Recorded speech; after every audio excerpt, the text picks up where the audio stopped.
Hello, everyone. A very good evening, so to speak, or greetings of the day at whatever time you're watching this particular discussion of test 1 of polity. I hope all of you have attempted it. अगर नहीं करा तो please जाएंगे, करेंगे, तभी discussion पे आएंगे.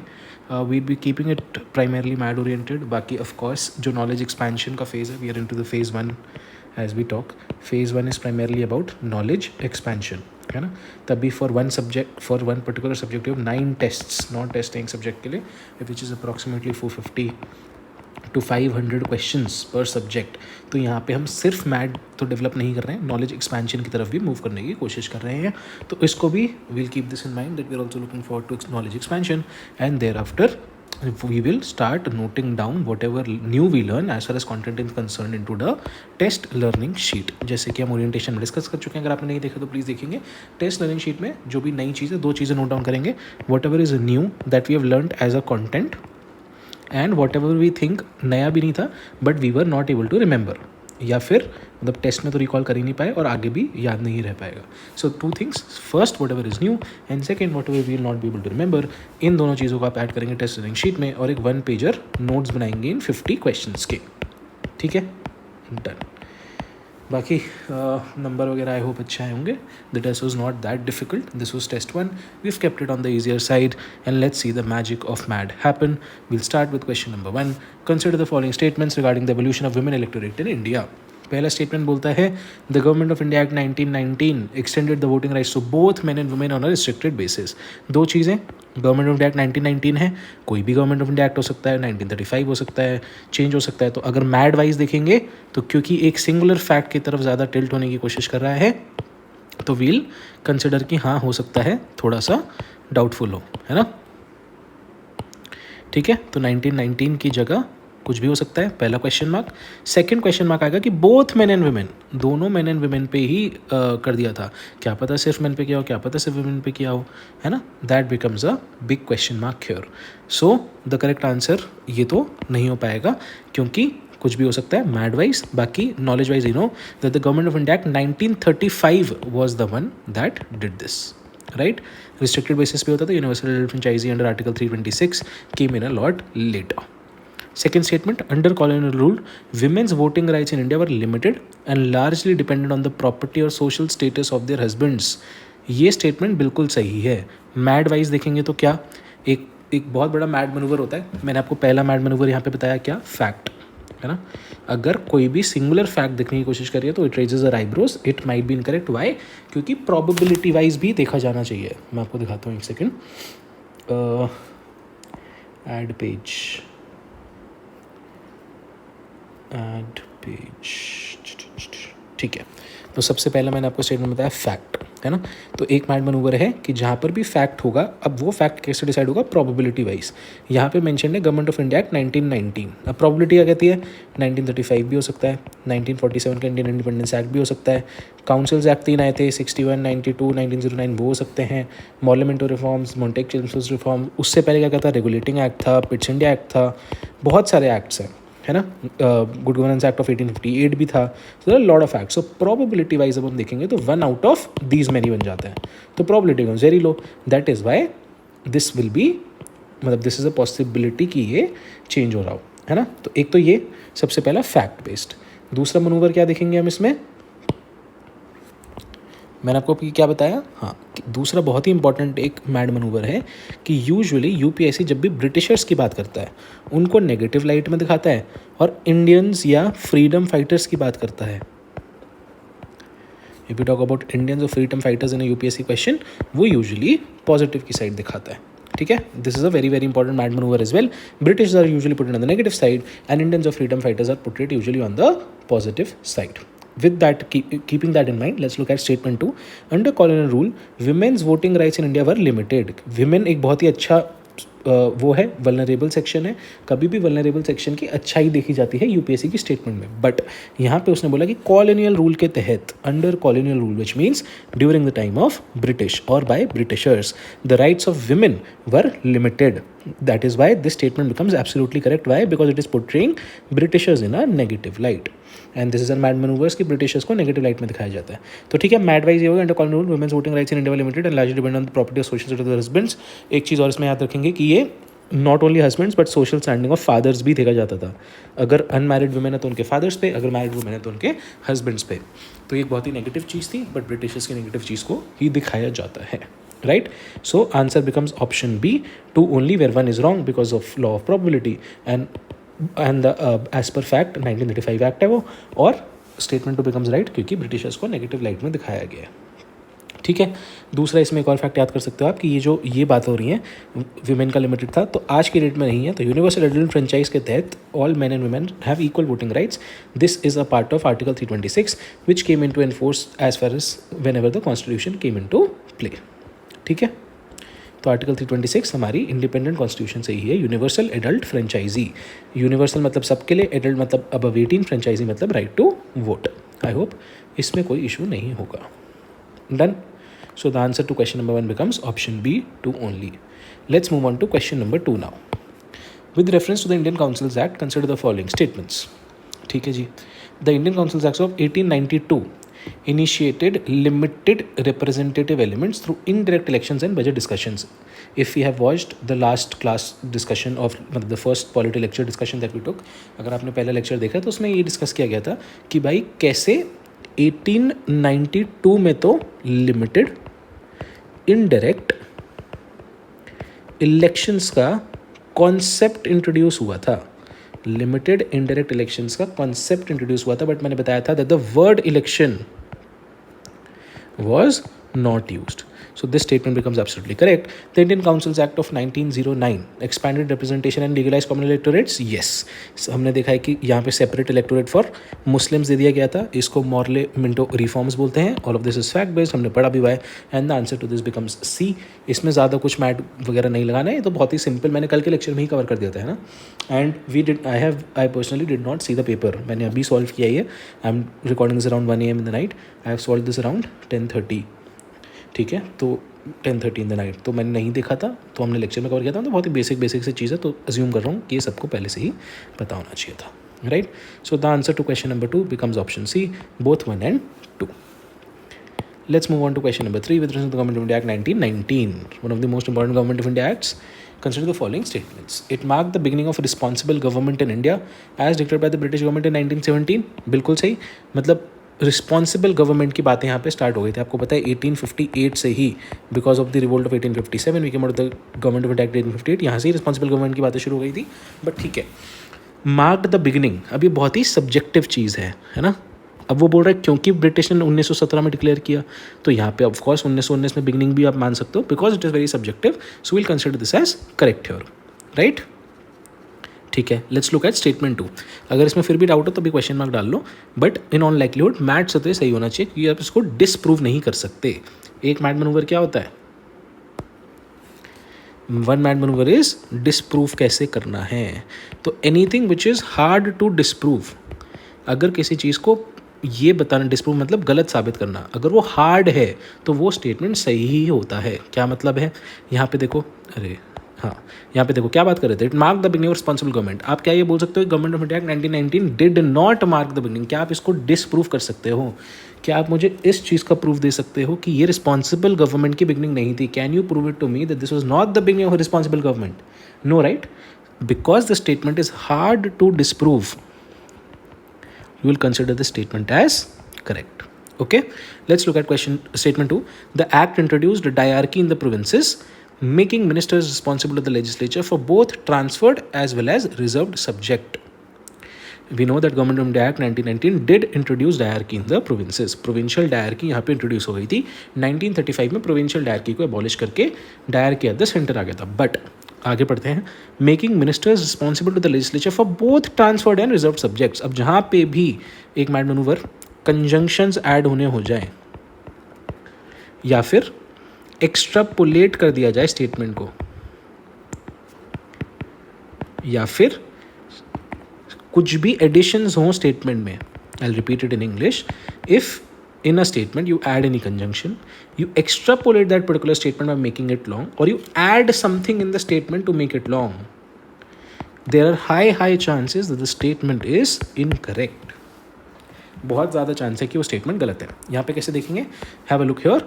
It says that introduced directly in the provinces full stop, यहाँ पे बोल सकता था वो, the statement could have been simple, that introduce directly the provinces, तो करेक्ट होता.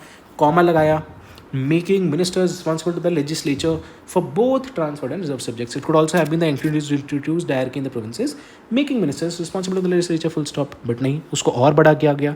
It was extrapolated for purpose, so there are high chances that this is wrong. And why is this wrong as per knowledge? Because of course we know that transferred subjects and reserved subjects were introduced in a hierarchy. Reserved were kept for the executive, while transferred were given to the legislators. So ministers were legislators, and they could have enjoyed, as in, yes, so reserved was kept for the executive and the governor council, and ministers in the parliament etc could have worked on the transferred subjects. So no, both transferred and reserved नहीं था, only transferred था. Reserved were reserved for the executive governance council. But ठीक है, by MAD also we will consider the statement as wrong, right? Okay.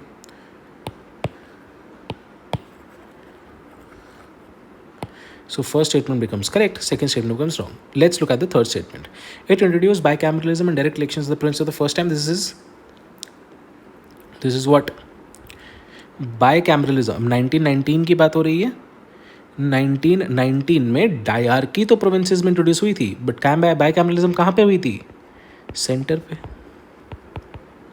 है ना. ये तो बहुत ही सिंपल है, सबने पढ़ा भी हुआ है. तो नॉलेज से we know that bicameralism was introduced at the centre. But एक मैड मनूवर अगर सीखना हो तो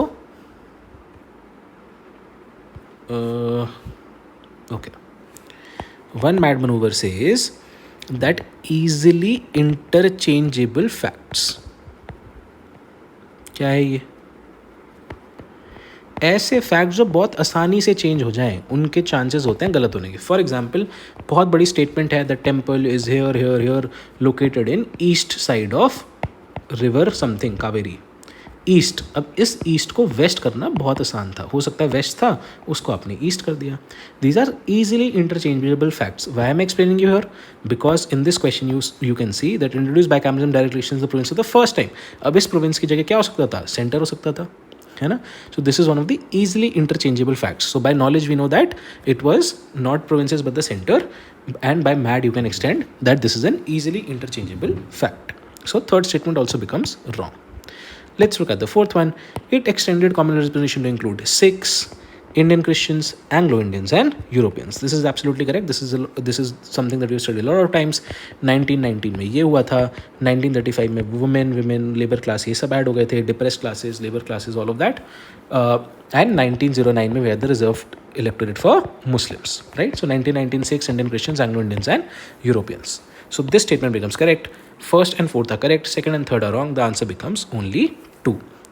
अब यहाँ पे मैं आपको दो मैड मनूवर सिखाऊंगा. One mad maneuver is whenever there are 4 statements, there is a high possibility that only 2 of them are correct. 4 का 2. ठीक है? Why is that so? Because of the examiner psychology that you'll make 2 correct, 2 incorrect, equality number. But this is something that we have observed as a matter of pattern. हमने बहुत बार pattern की तरह इसको observe करा गया है कि जब भी 4 स्टेटमेंट दिए होते हैं, मेजॉरिटी ऑफ द टाइम्स 2 ही सही होते हैं. ठीक है? 5 का 3 भी देखते हैं. All of these are MAD manoeuvres, will cover them later. But ठीक है, 4 का 2 और 5 का 3 अभी आप याद रखेंगे कि यूजुअली जब भी 5 स्टेटमेंट दिए होते हैं 3 सही होते हैं, जब भी 4 दिए होते हैं 2 सही होते हैं. तो अंधाधुंध नहीं मारेंगे, will not put blind guesses, but will keep this in mind that as per UPSC usually whenever there are 4 statements 2 are correct and whenever there are 5 statements 3 are correct. ठीक है? एक और मैड मनूवर सिखा देता हूँ because it was use in this statement. तो मैंने क्यों सिखाया? क्योंकि यहाँ पे इसमें यूज़ हो रहा था 4 का 2, तो आप डायरेक्टली 4 का 2 भी कर सकते थे. ऑफकोर्स अंधाधुंध नहीं करना, थोड़ा पढ़ेंगे. अगर किसी पर्टिकुलर स्टेटमेंट में डाउट होगा so will go by our hunch of MAD that 4 का 2.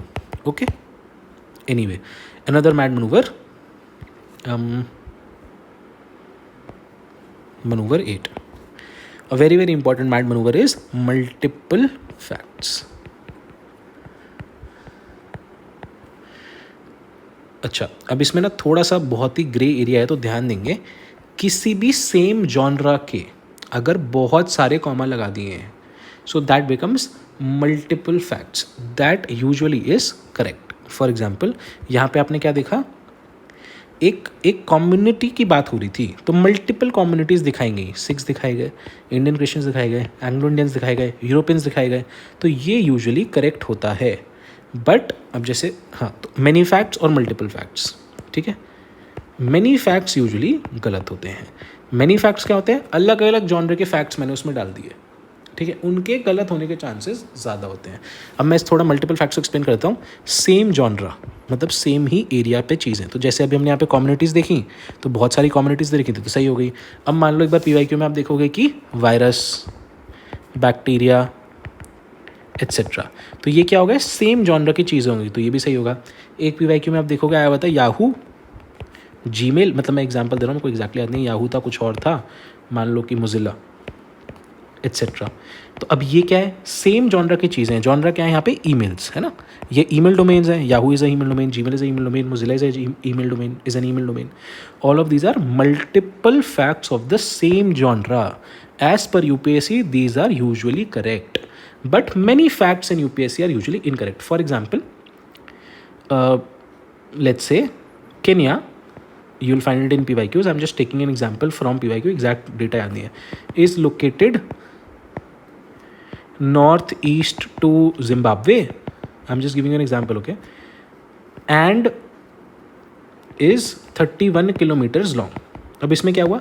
31 किलोमीटर एक फैक्ट है, ये नॉर्थ ईस्ट में लाई करता है, ये एक फैक्ट है, बट ये दोनों फैक्ट अलग अलग है ना. ये लेंथ का हो गया, ये डायरेक्शन का हो गया, इनका सेम जॉनरा नहीं है. There is no same genre of the facts.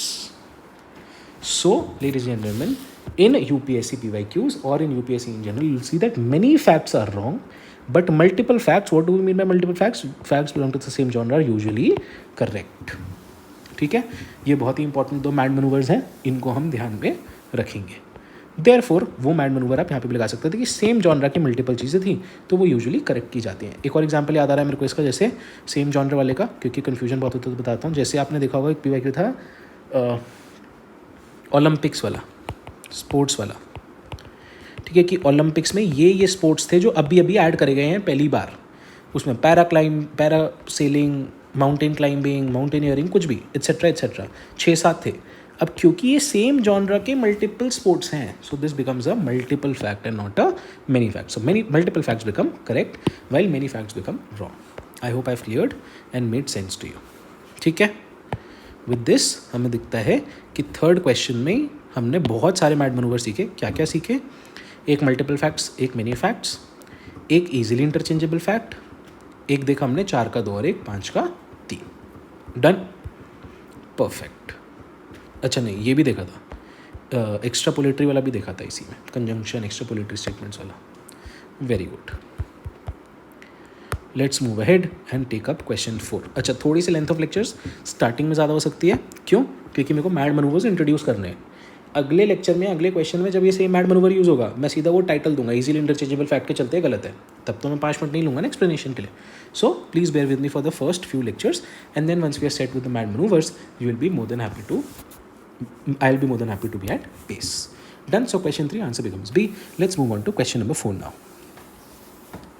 Consider the following statements regarding the Government of India Act of 1935. Again, another very, very important act.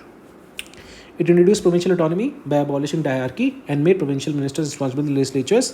Absolutely correct. अच्छा, अब इसमें एक और मैड मनूवर सिखा देता हूँ, which will become your mad manoeuvre number 10.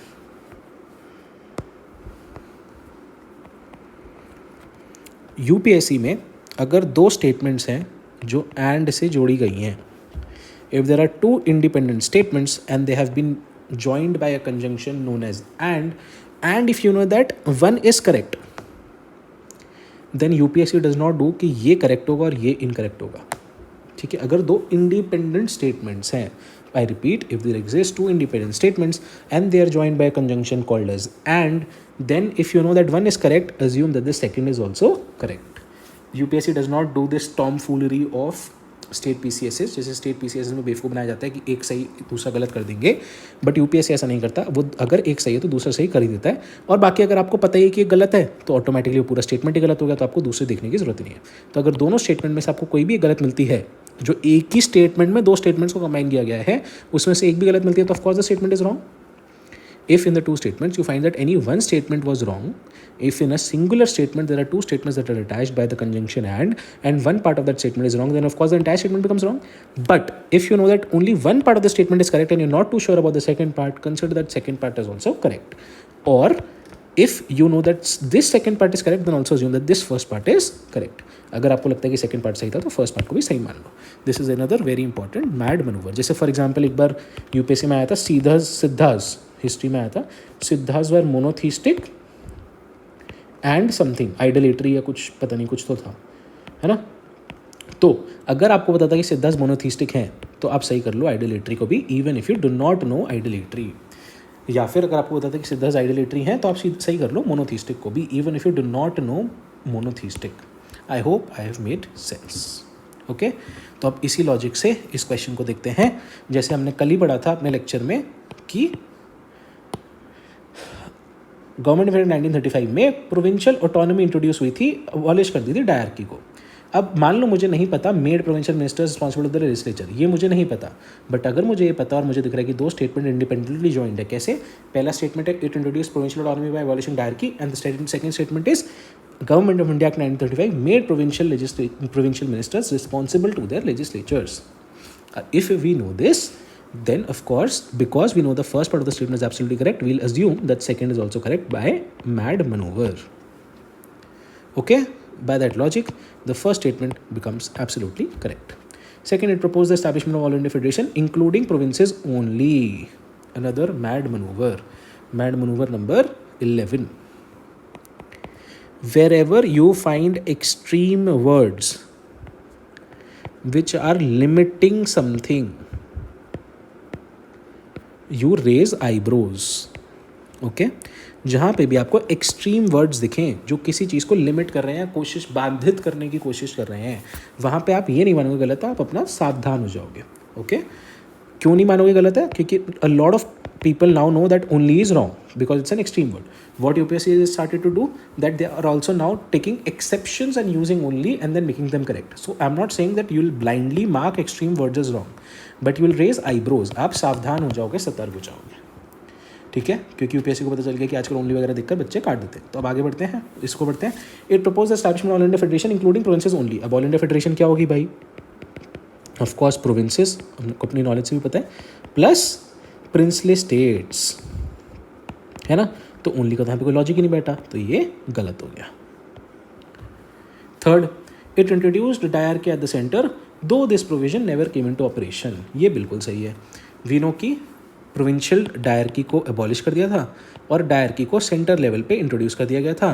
एक all India federation की बात करी थी, but this all India federation never materialised. Similarly this concept of diarchy at the centre never materialised. Right, that is why this statement also becomes correct. Or otherwise if you only look at 2 by extreme, so you eliminate 2 and you arrive at your correct answer. So this is another thing, elimination of options. Okay, done.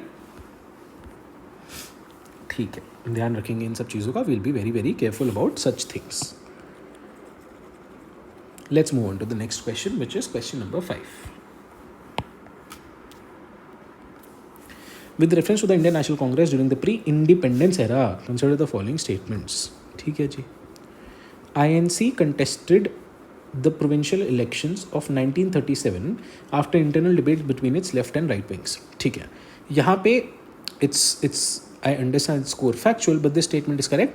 We'll use knowledge here. हो सकता है mad से हम ना माने, but देखो ये usually पता होता है कि 1937 बिकॉज 1936 का लखनऊ सेशन हुआ था जहाँ पे ये चीज़ डिसाइड हुई थी. नहीं भी पता तो कोई बात नहीं, आप पहले गलत मान लो, you arrive at the wrong answer, that's okay by mad. But again we'll have to be careful in specially 2 subjects, one is polity and the other is economics, है ना, कि इनमें मैड को हम थोड़ा नॉलेज से सप्लीमेंट करेंगे. These are the 2 main subject जहाँ पे हम मैड को नॉलेज से सप्लीमेंट करेंगे. आई एम ओनली आज टू डू 3 प्राइमरी सब्जेक्ट्स अच्छे से, पॉलिटी, इकोनॉमी एंड ज्योग्राफी. तो इन्हीं 3 सब्जेक्ट में से 2 कोर सब्जेक्ट आ जाते हैं जहाँ पे मैड अप्लाई करते हैं. We have to be a little careful. So polity and economics. Anyway कोई बात नहीं, ये सही हो गया. द नॉलेज से ही मान लो, कोई बात नहीं है. The Congress supported the British government in implementation of the government of India act of 1935. Mad manoeuvre क्या सिखाया था?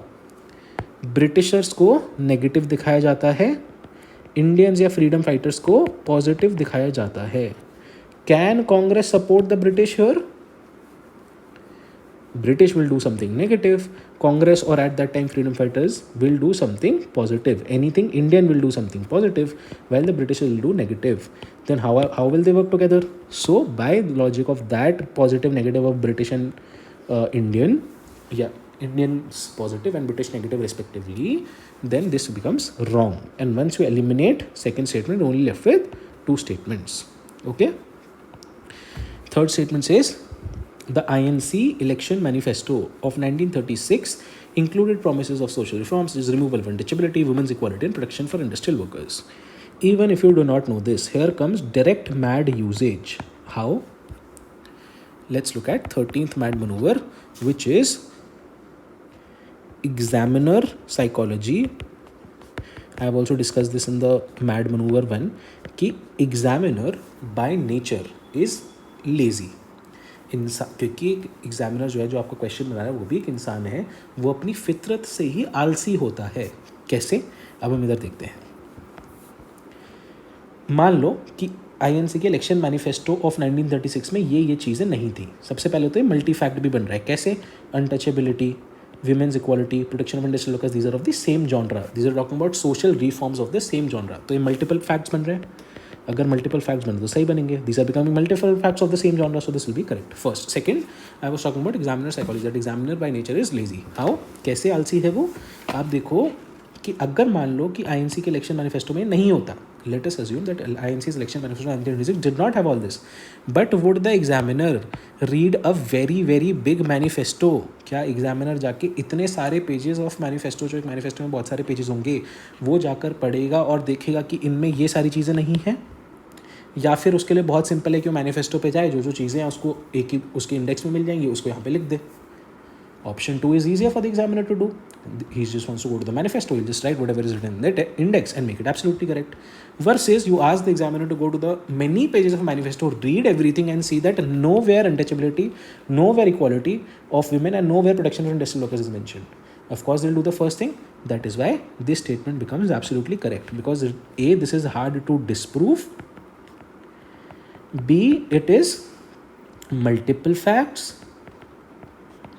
And C, it is examiner's psychology or examiner is lazy by nature wala thing.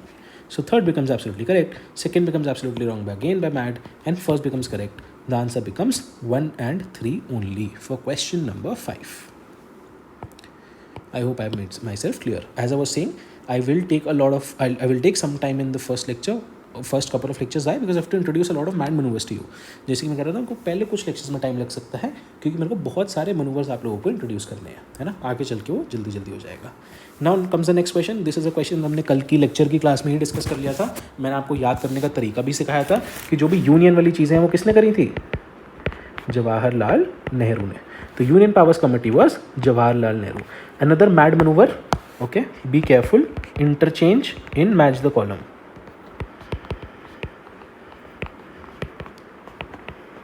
क्या इंटरचेंज हो रहा है यहाँ पे? When ever you see that यहाँ पे JLN आना चाहिए, आपको मान लो ये पता है, you have seen Jawaharlal Nehru next, तो you will also consider this as incorrect. If this is incorrect and Jawaharlal Nehru is mentioned here, please consider the other matching also incorrect, because they usually interchange. Although they have not interchanged here, but because Jawaharlal Nehru was supposed to be here, this is wrong. Because the examiner saw यहाँ पे Jawaharlal Nehru आना चाहिए, ये उन्होंने सोचा कि किसी की जगह को छोड़ डाल दो और यहाँ पे फिर Jawaharlal Nehru डाल दिया. This is examiner psychology again. Why? Because they are आलसी by nature, तो नए नाम नहीं ढूंढेंगे. जो एक ही ऑप्शन में एक नाम मिला था उसी को गलत करके उधर उसको नीचे प्लेस कर दिया. ठीक है. Although by knowledge, order of the business committee was of K.M. Munshi, was chaired by K.M. Munshi. बाकी this is something which we covered in the yesterday's lecture only. Rules of procedure committee कौन करेगा? Rules of procedure जो steer करेगा. Steering committee also. Steering committee and rules of procedure was by president. कौन decide करेगा? President. Who was the president? Dr. Rajendra Prasad. So third statement becomes absolutely correct, and the answer will be only one is correct. Okay. So another mad maneuver would be interchange here. See, in just 6 questions, we have discussed 14 plus mad maneuvers. This is the quality that we are trying to deliver to you. Please make sure that you use them, even if it is coming at the cost of rewatching the lecture. 14 maneuvers, 14 से ज़्यादा maneuvers हमने अभी तक discuss कर लिए हैं 6 ही question में. अगर आपको लगता है कि आपको वापस देखना पड़ेगा, तो प्लीज़ वॉच इट, नहीं होगा टाइम वेस्ट. स्टार्टिंग में कुछ टाइम लगाओगे, प्लीज़ अच्छे से यूज़ करिए. Okay, done. डन हो गया ये, नॉलेज से भी और मैड मनूवर इंटरचेंज से भी. परफेक्ट. अब हम मूव करते हैं अगले क्वेश्चंस पे. 14 मैड मनूवर्स हो चुके हैं.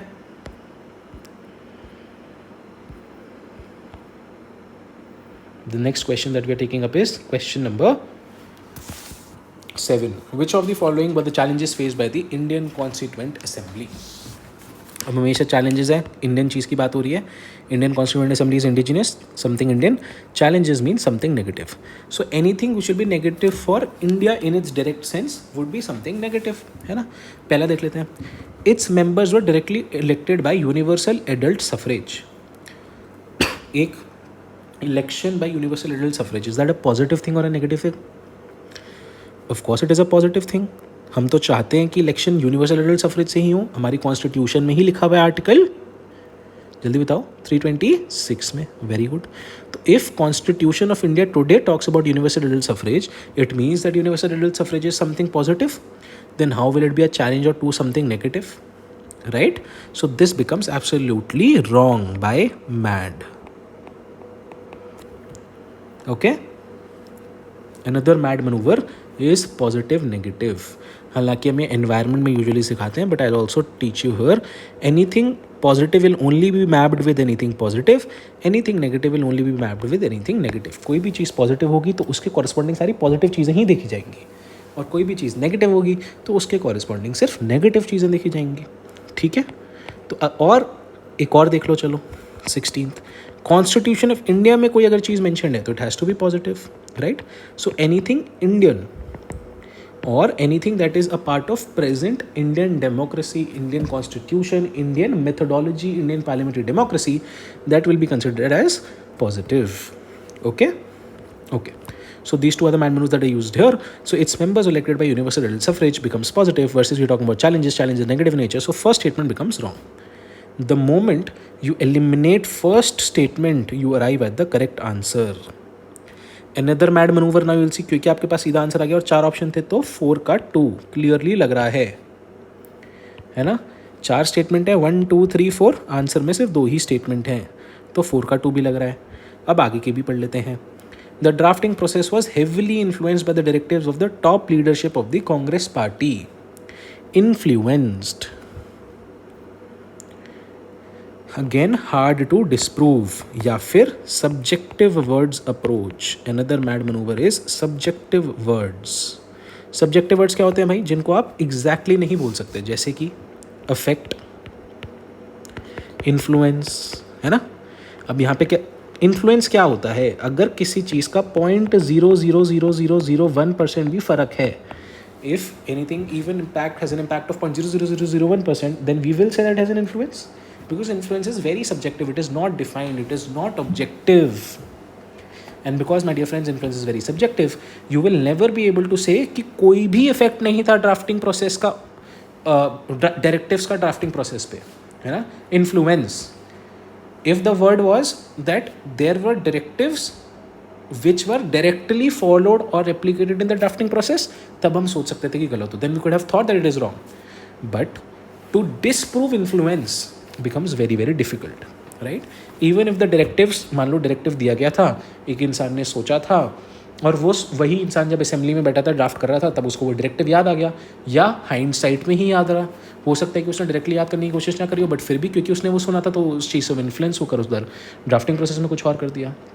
विच makes us to believe that because it's a very very subjective word, you cannot disprove it, and this statement will become correct. Third, it was dominated by lawyers, leading to a constitution focused more on legal form rather than economic substance. Okay, it was dominated. Dominated is again a very very subjective word, because you do not know ki is it more than 50%, does domination need more than 60%, does domination mean more than 70%. Domination could also mean that there are only 2 lawyers out of, let's say, 399 members, but those 2 are very heavily dominating things. So because again dominating is a very very subjective word, you will also consider this as correct, क्योंकि domination खुद ही बहुत ही subjective चीज़ है ना. कि वो 2 लोग भी भारी पड़ रहे थे, क्योंकि domination पता ही नहीं 50% है, 60% है, 70% है, कितना है. अगर आप इसको गलत मानते हो तो आपका ये कहना हो जाएगा कि वहाँ पे लॉयर ही नहीं था। अब ये भी एग्जामिनर साइकोलॉजी लगाओ, अगर लॉयर ही नहीं था तो क्या एग्जामिनर जाएगा और पूरी कॉन्स्टिट्यूंट असेंबली के 300 प्लस मेंबर्स को देखेगा कि उनमें से एक भी लॉयर नहीं था? 400 प्लस मेंबर्स को देखेगा कि उसमें से एक भी लॉयर नहीं था? Will the examiner go and check that out of 400 plus members of the constituent assembly there was not even a single lawyer? No, right? That is a lawyer तो होगा। And if lawyer exist and because domination is a subjective word, तो ये सही मानना पड़ेगा। ठीक है। Public opinion was sought through referendum in national constitution people, very wrong. Although MAD manoeuvre is कि कोई भी पीपल सेंट्रिक चीज़ हमेशा पॉजिटिव होती है। Anything centric to the people that involves people is always correct. But was it happening at the time of the Constituent Assembly? Because we know that there were either elected or nominated members from the princely states, elected from the provinces. So nothing like this happened.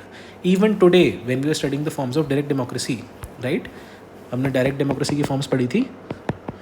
Even today we see India has very less replications of direct democracy. The closest direct democracy in India is Gram Sabha, जो कि 1992 1993 में जाकर आई है। तो उस time जब constituent assembly बन रही थी 1946 में, जब तो ऐसा कुछ था ही नहीं। तो by that logic we consider this is wrong and the answer becomes 2 and 3 only. Okay, perfect. Let's move on to question number 8।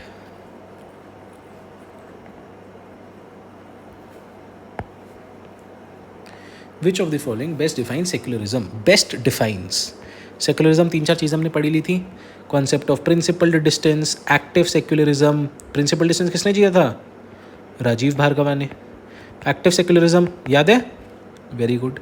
Equidistant, principled distance, active secular. Concept of positive secularism, कैसे Indian secularism western से अलग है। अच्छा, हमेशा याद रखेंगे जब भी ऐसी चीज़ें पूछी जाए ना फिलोसफिकल, अगर कुछ मेंशन नहीं है तो इंडियन कॉन्टेक्स्ट में देखा करो उसको, है ना, because we will follow constitution of India. तो यहाँ पे मैड मनूवर था ना, कॉन्स्टिट्यूशन की चीज़ें हमेशा पॉजिटिव है, तो वो ध्यान में रखेंगे। ठीक है, please keep this in mind. I am not able to find it but we have discuss this. Constitution of India, first ये था, सेकंड ये था, third, fourth, fifth, sixth, seventh, eighth, ninth, 10th, 11th, 12th, 13th. I'm not able to find it, but okay. Anyway, we were discussing about the positives of Indianness. So, Constitution. ठीक है, yes, this 16th one. Constitution of India की positive चीज़ है। तो अगर constitution में मैं कोई चीज़ mention है तो हम उसको उसी नज़र से देखेंगे, है ना। अभी हम कौन से क्वेश्चन पे हैं? Question number 9, secularism. ठीक है, चलो डन। तो a system where the state promotes one religion over others. India में हमने क्या बोला? Equal promotion of all religions. All state, western वाला क्या था कि स्टेट और रिलीजन में water tight compartmentalisation, there is no relation. But India में क्या था? That state is at the centre and all religions are at the same distance. So over others एक रिलीजन के ऊपर बिल्कुल ही गलत हो जाएगा। Option B, a system where religion dominates all social and political institutions. Again an extreme word कि सारे के सारे social institutions को religion dominate कर रहा है। मान लो कोई भी एक political institution है जहाँ पे नहीं dominate कर रहा। मान for example आपको पता है political institution, मान लो Election Commission of India, is it not a political institution? वहाँ पे कोई भी religion dominate कर रहा है क्या? नहीं। तो even if one aspect becomes wrong, तो पूरा statement गलत हो गया because it mentions all.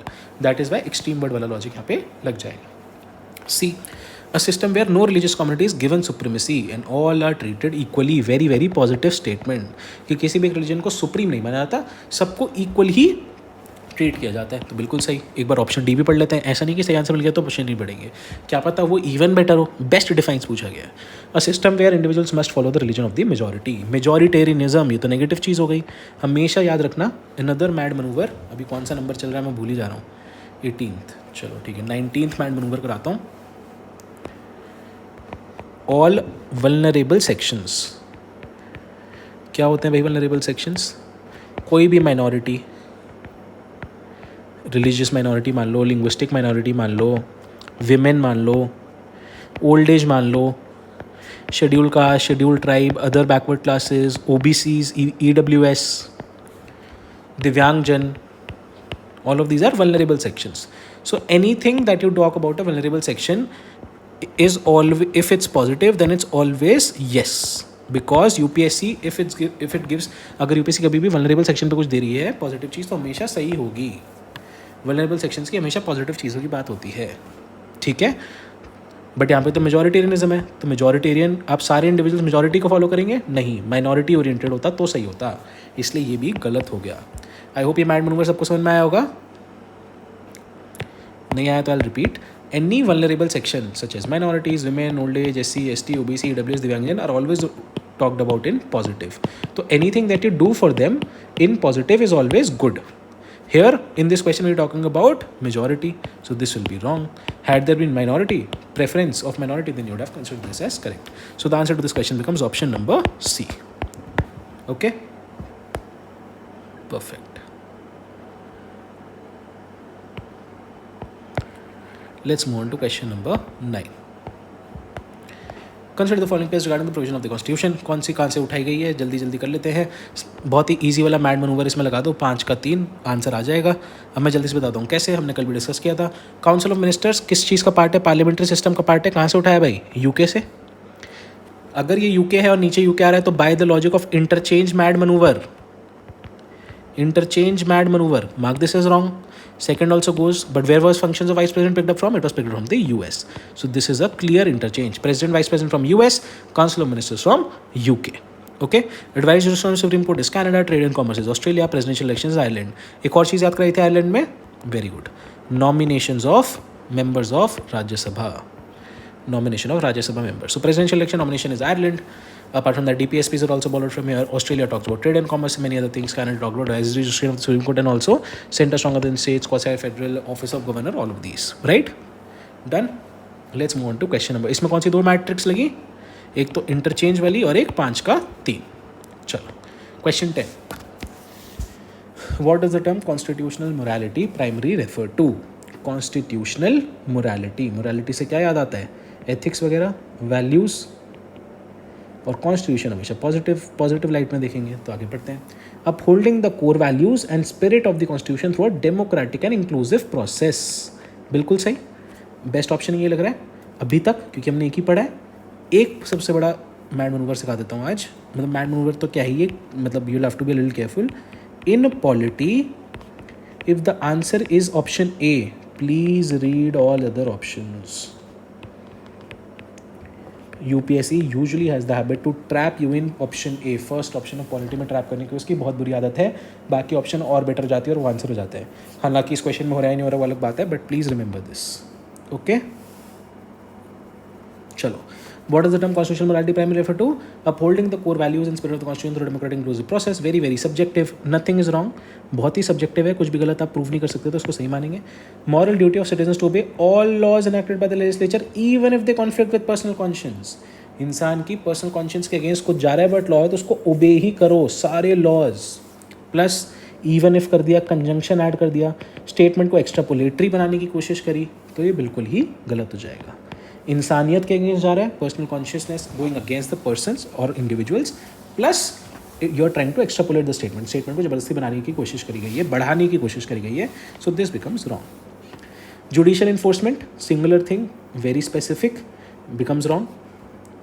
Supremacy of majoritarian, absolutely wrong. I just told you we will also be looking at vulnerable sections. So minority वगैरह कुछ होता तो would have understood.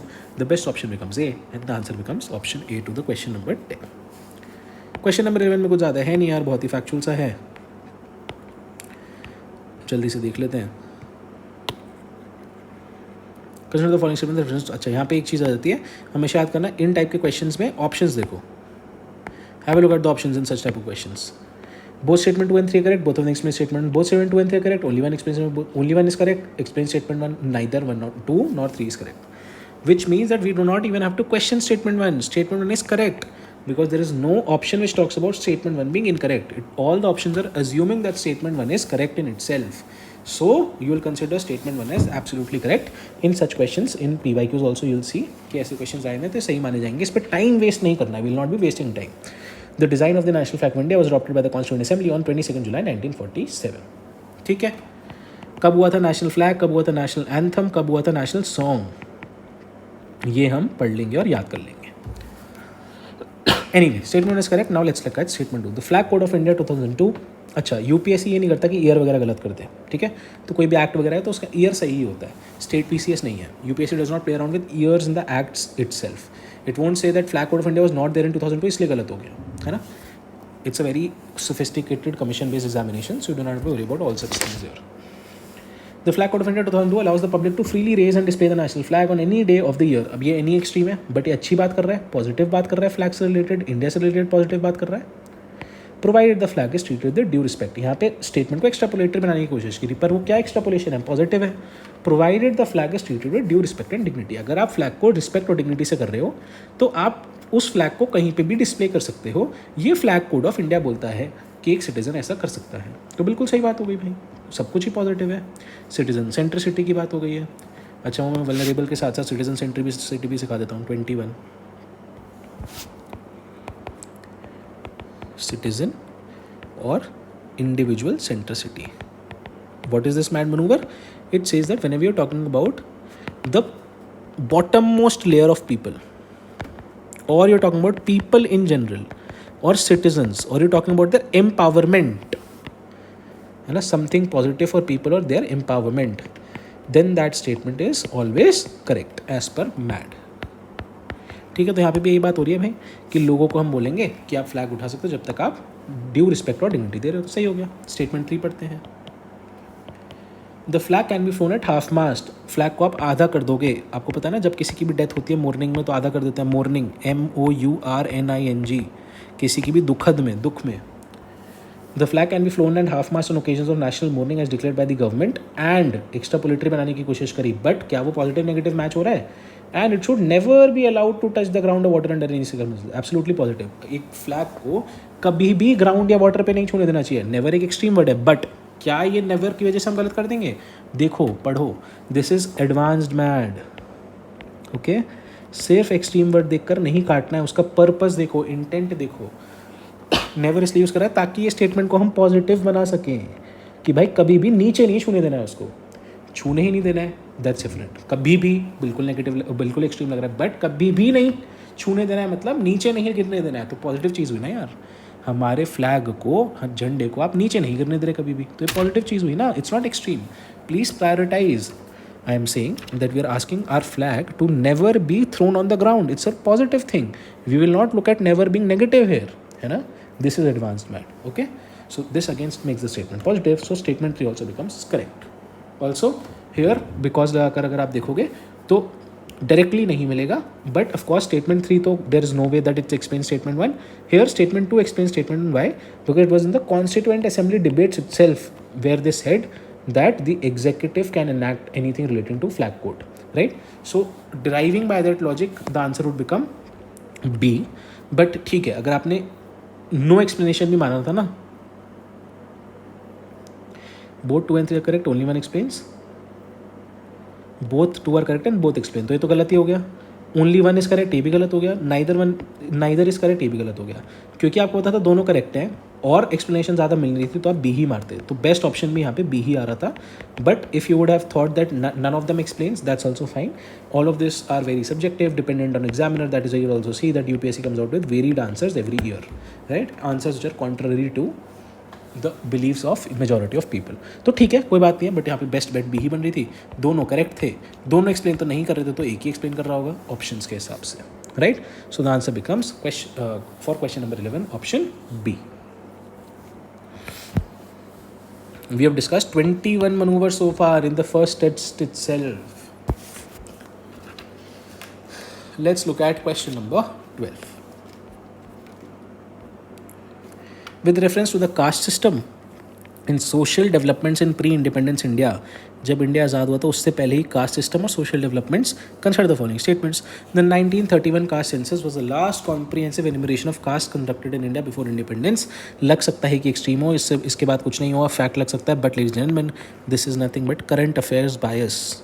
ये बहुत ज़्यादा करंट अफेयर्स में था, कास्ट सर्वे वगैरह की बात हो रही थी. ये एक बहुत ही इंपॉर्टेंट मैड मनूवर है, ठीक है? इससे ऐसे एक्सट्रीम स्टेटमेंट सही होती हैं. कहाँ गया? 21 था, 22 पे आएंगे अब. Current affairs bias. If you see anything in the current affairs, please make sure that anything even extreme or anything that you might be finding wrong would be correct if it was mentioned in current affairs anyhow somewhere. Caste census is in the news.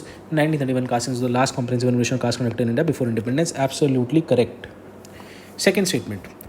Early Dalit movements like the Adh Dharm and Mahar movement, दो movements की बात कर रहे हैं, दलित movements की, अब ये नहीं करेगा यूपीएससी कि ये दलित मूवमेंट्स नहीं थी, ये मान लो एग्रेरियन मूवमेंट्स थी और फिर उनको दलित लिख दिया इसलिए गलत बना दिया. I repeat in English, UPSC is not such a UPSC will not fool you around such basic or very tiny things such as, for example, that At Dharm and Mahar movements are not Dalit movements, they are agrarian movements. ऐसा नहीं होगा. This will not happen. Okay, if it's saying early Dalit movements like the At Dharm and Mahar, you might see it in state PCS that it goes wrong, but here it's absolutely correct. Okay, don't extrapolate your mind. ज़्यादा दिमाग नहीं लगाना इन चीज़ों पे, क्या पता है दलित ना हो, ऐसा नहीं करेगा यूपीएससी. ठीक है, वो बहुत ओवरऑल चीज़ों पे आपको क्वेश्चन करता है, कॉन्सेप्चुअल क्लैरिटी पे क्वेश्चन करता है, ऐसी बेसिक चीज़ें नहीं. ठीक है, तो ये नहीं सोचना कि दलित मूवमेंट ही नहीं थी, है ये मान लो. तो अट धर्म Mahar movement, early Dalit movements arose independently and in isolation from contemporary non Brahmin and social reform movements. वो बोल रहा है कि कोई भी रिलेशन नहीं था, कंप्लीटली इंडिपेंडेंट थे और कंप्लीट आइसोलेशन था, कोई भी रिलेशन नहीं था. क्या आप ये प्रूव कर सकते हो?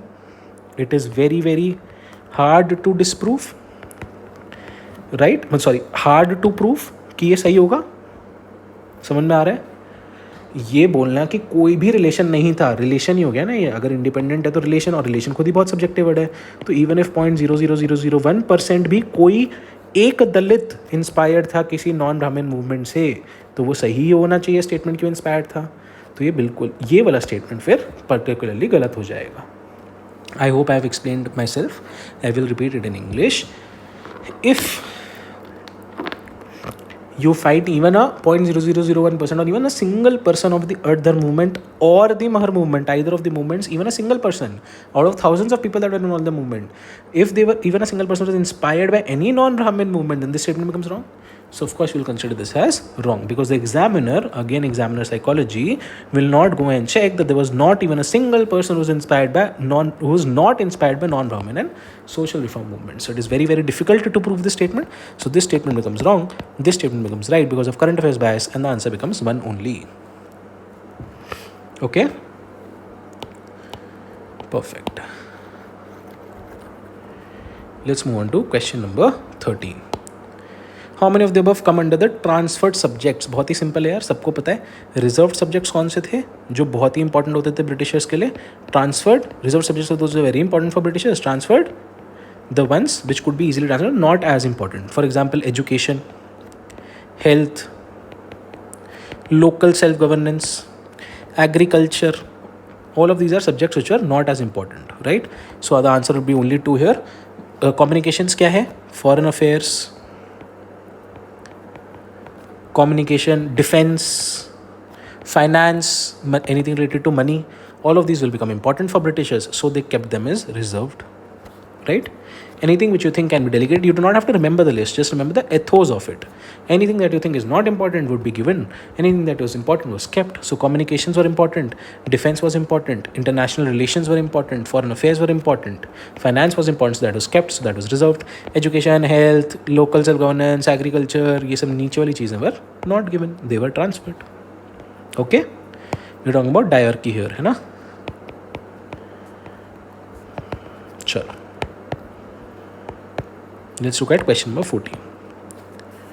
Consider the following statements. Which of the statements given above are correct? The government of India Act 1935 formally separated Burma from British in 1937. कोई मैड वैड नहीं लग रहा, बहुत ही फैक्चुअल स्टेटमेंट है, याद कर लेंगे. नहीं याद था गलत करा, कोई बात नहीं, याद कर लो. Separation of Burma from India was initiated primarily by Burmese nationalists demanding independence from colonial India. Please note that this comes under a very easily interchangeable category वाला fact. कैसे? ये भी तो हो सकता है ना कि separation of Burma from India was initiated by Indians, है ना, not by Burmese nationalists, right? So as a matter of fact, this was initiated by British because of their colonial interests. Okay? Wherever you see any scope of interchange, please beware. It's not necessary that interchange is always wrong. Any fact that can be interchanged easily is wrong. It's not necessary, but you'll always have to raise eyebrows. हमेशा question करना पड़ेगा. So second becomes wrong, first becomes correct, answer becomes one only. ठीक है? Next question, question number 15. Consider the following statements with respect of the Simon Commission. The commission had no Indian members but was supported by Muslim League.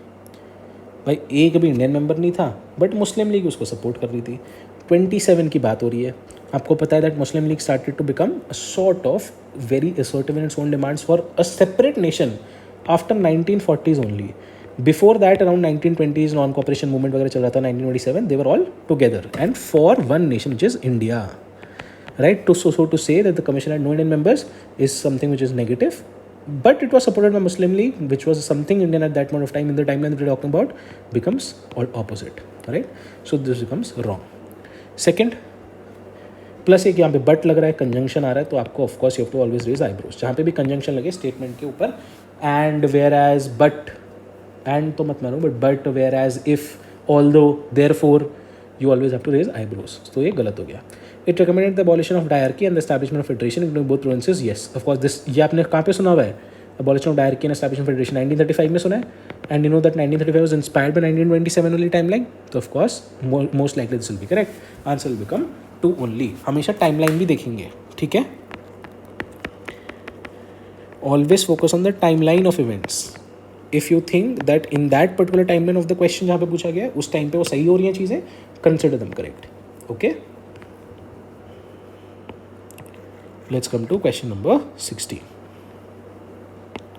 Consider the following statements. M.N. Roy first proposed the idea of Constituent Assembly in 1934, which then National Constitution 1935. बिल्कुल सही. We discussed this yesterday only. Constituent Assembly का idea 1934. M.N. Roy, then INC followed it up. Finally क्या हुआ था 1946 में cabinet mission plan, है ना? Cabinet mission 1946 से the constituent assembly was proposed, but the roots of ideas were there in these years also. Gandhiji viewed the Constituent Assembly as a means to ensure fair representation of all communities and address communities. Is absolutely correct. Gandhiji did see that. Okay. In fact, Gandhiji went on to say that Constituent Assembly is the only solution to India's communal problem. Okay. So this was a view of Gandhiji. This is also correct. अब यहाँ पे because add करके देखो, कोई भी relation बन रहा है क्या? M.N. रॉय ने 1934 में आइडिया प्रपोज किया, INC ने 1935 में अडॉप्ट किया, क्योंकि गांधी जी चाहते थे कि वो अच्छा हो, है ना? ऐसे तो कोई रिलेशन नहीं बन रहा, तो आंसर बन जाना चाहिए इसका बी. ठीक है, जहाँ पे हमेशा बिकॉज वगैरह ऐड कर लिया करो, because, therefore, and then see if the statements make you sense. Okay, in explanation based statements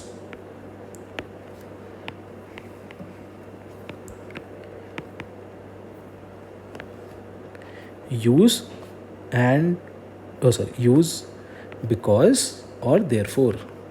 ठीक है, because यूज़ कर लिया करो. So M.N. Roy first proposed the idea of Constituent Assembly in 1930 because Gandhi viewed the Constituent Assembly as a means to ensure. नहीं ना, तो B. If there is absolutely no relation, consider the statement as wrong, explanation is wrong. If there is even an iota, even if you think 1% is also explanation, मतलब if आपने because add करा और आपको लगता है 1% भी सही हो रहा है, तो उसको करेक्ट मान लो एक्सप्लेनेशन को. ठीक है, I repeat it in English. Even if you think that after adding the word because there is 1% probability of it being correct, of it being the explanation, of it being the reason, then you consider the statement as correct. Otherwise, then you consider the explanation as correct. Otherwise, you consider the explanation as is wrong. Okay? Done. 24 mad maneuvers done. Question 16 only. Let's move on to question number 17. Okay. Question number 17 talking about the first cabinet of free India. बहुत ही simple mad manoeuvre लगा दो यार. 4-2 answer कर दो, only 2. एक बार देख लेते हैं. Doctor Rajendra Prasad education, no. You know Maulana Abul Kalam Azad was responsible for education. तो यहाँ पे जैसे ये देखा, एक और मैड मनूवर लगा दो, इंटरचेंज वाला. जैसे आपको देखा कि एजुकेशन यहाँ होना चाहिए, तो ये भी गलत हो जाएगा, राजेंद्र प्रसाद नहीं होंगे इसके, है ना? तो इंटरचेंज पॉसिबिलिटी आ जाती है. You consider first is also wrong and second is also wrong. Let's look at third. Shyama Prasad Mukherjee industry supply हो सकता है. Jagjivan Ram railway was also true. So third is correct, fourth is correct, 4 का 2 भी लग रहा है. और एजुकेशन देखते पता चल जाता है मौलाना अबुल कलाम आज़ाद तो इंटरचेंज होगा. बट क्या रेलवे एंड ट्रांसपोर्ट के राजेंद्र प्रसाद थे? नहीं, Rajendra Prasad was for food and agriculture. This is the fact that a lot of us know. But railways and transport was John Mathai. Okay, please note it down if you do not know that already. So railways and transport portfolio was held by John Mathai. Education portfolio was held by Maulana Abul Kalam Azad. Portfolio of food and agriculture was held by Dr. Rajendra Prasad. Industry and supply was with Dr. Shama Prasad Mukherjee or SP Mukherjee. And labor was with Jagjeevan Ram. He was a very pioneer in fighting for labor rights. That is why he was given this. Okay, perfect. Let's move on to the next question. Which members of the drafting committee were replace by other members during चल, तो बहुत ही मतलब थोड़ा सा अजीब सा question लगा मेरे को पर्सनली। ऑल दो 4 का 2 लगाना चाहिए था, बट सारी ऑप्शन में 4 का 2 है। इसका आंसर है ऑप्शन सी। नॉलेज बेसिस में बता देता हूँ, answer is option C. T Krishnamachari replaced ये डीपी खेतान, ठीक है। तो DP Khetan was replaced by T Krishnamachari and BL Mitter was replaced by Madhava Rao. तो BL मिटर की जगह माधवा राव आए थे, टी कृष्णमाचारी की जगह DP खेतान आए थे। तो यही 4 थे, इनमें से 2 मतलब इन्होंने इसको रिप्लेस किया, इन्होंने इसको रिप्लेस किया। तो कौन कौन रिप्लेस हुए? BL मिटर रिप्लेस हुए और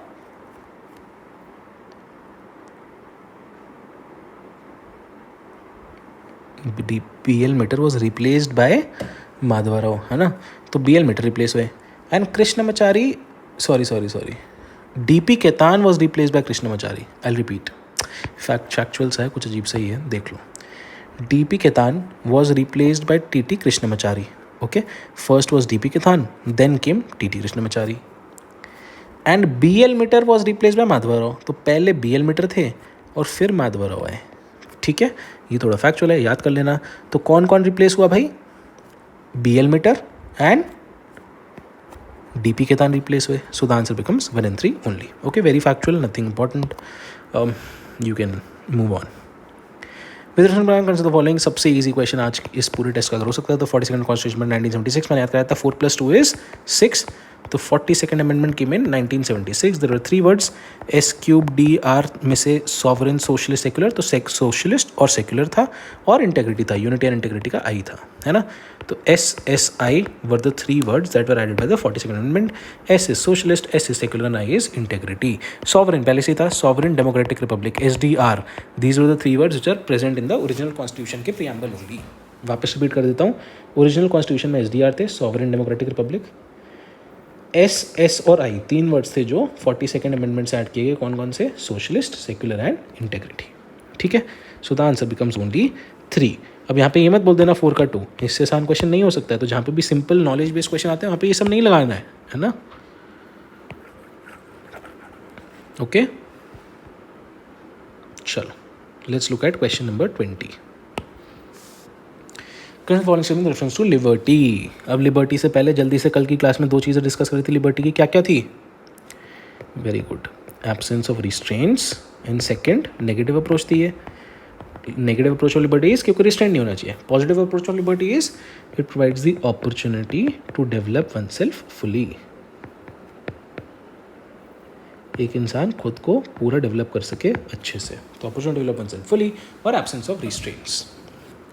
स्टेटमेंट में बताया liberty in the preamble implies both freedom from arbitrary control, मतलब absence of restraints, and conditions for the full development of individual, कि इंसान खुद पूरा डेवलप हो जाए और कोई आर्बिट्ररी कंट्रोल भी ना हो, स्टेट कुछ भी नेगेटिव ना कर ले, कोई रिस्ट्रेंट ना प्रोवाइड कर दे। तो बिल्कुल सही हो गया, तो दोनों ही यही हो गया।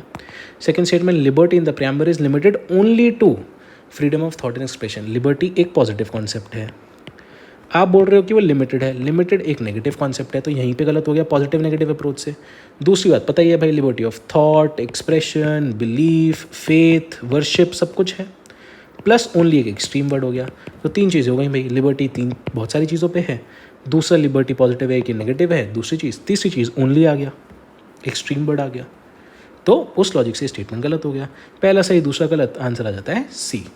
अगर आपको एक भी गलत मिल जाता है, so you in such questions you have the correct answer. इसमें सेकंड गलत था, चारों ऑप्शन में से एक ही ऑप्शन ऐसी है जिसमें सेकंड गलत है, ठीक है।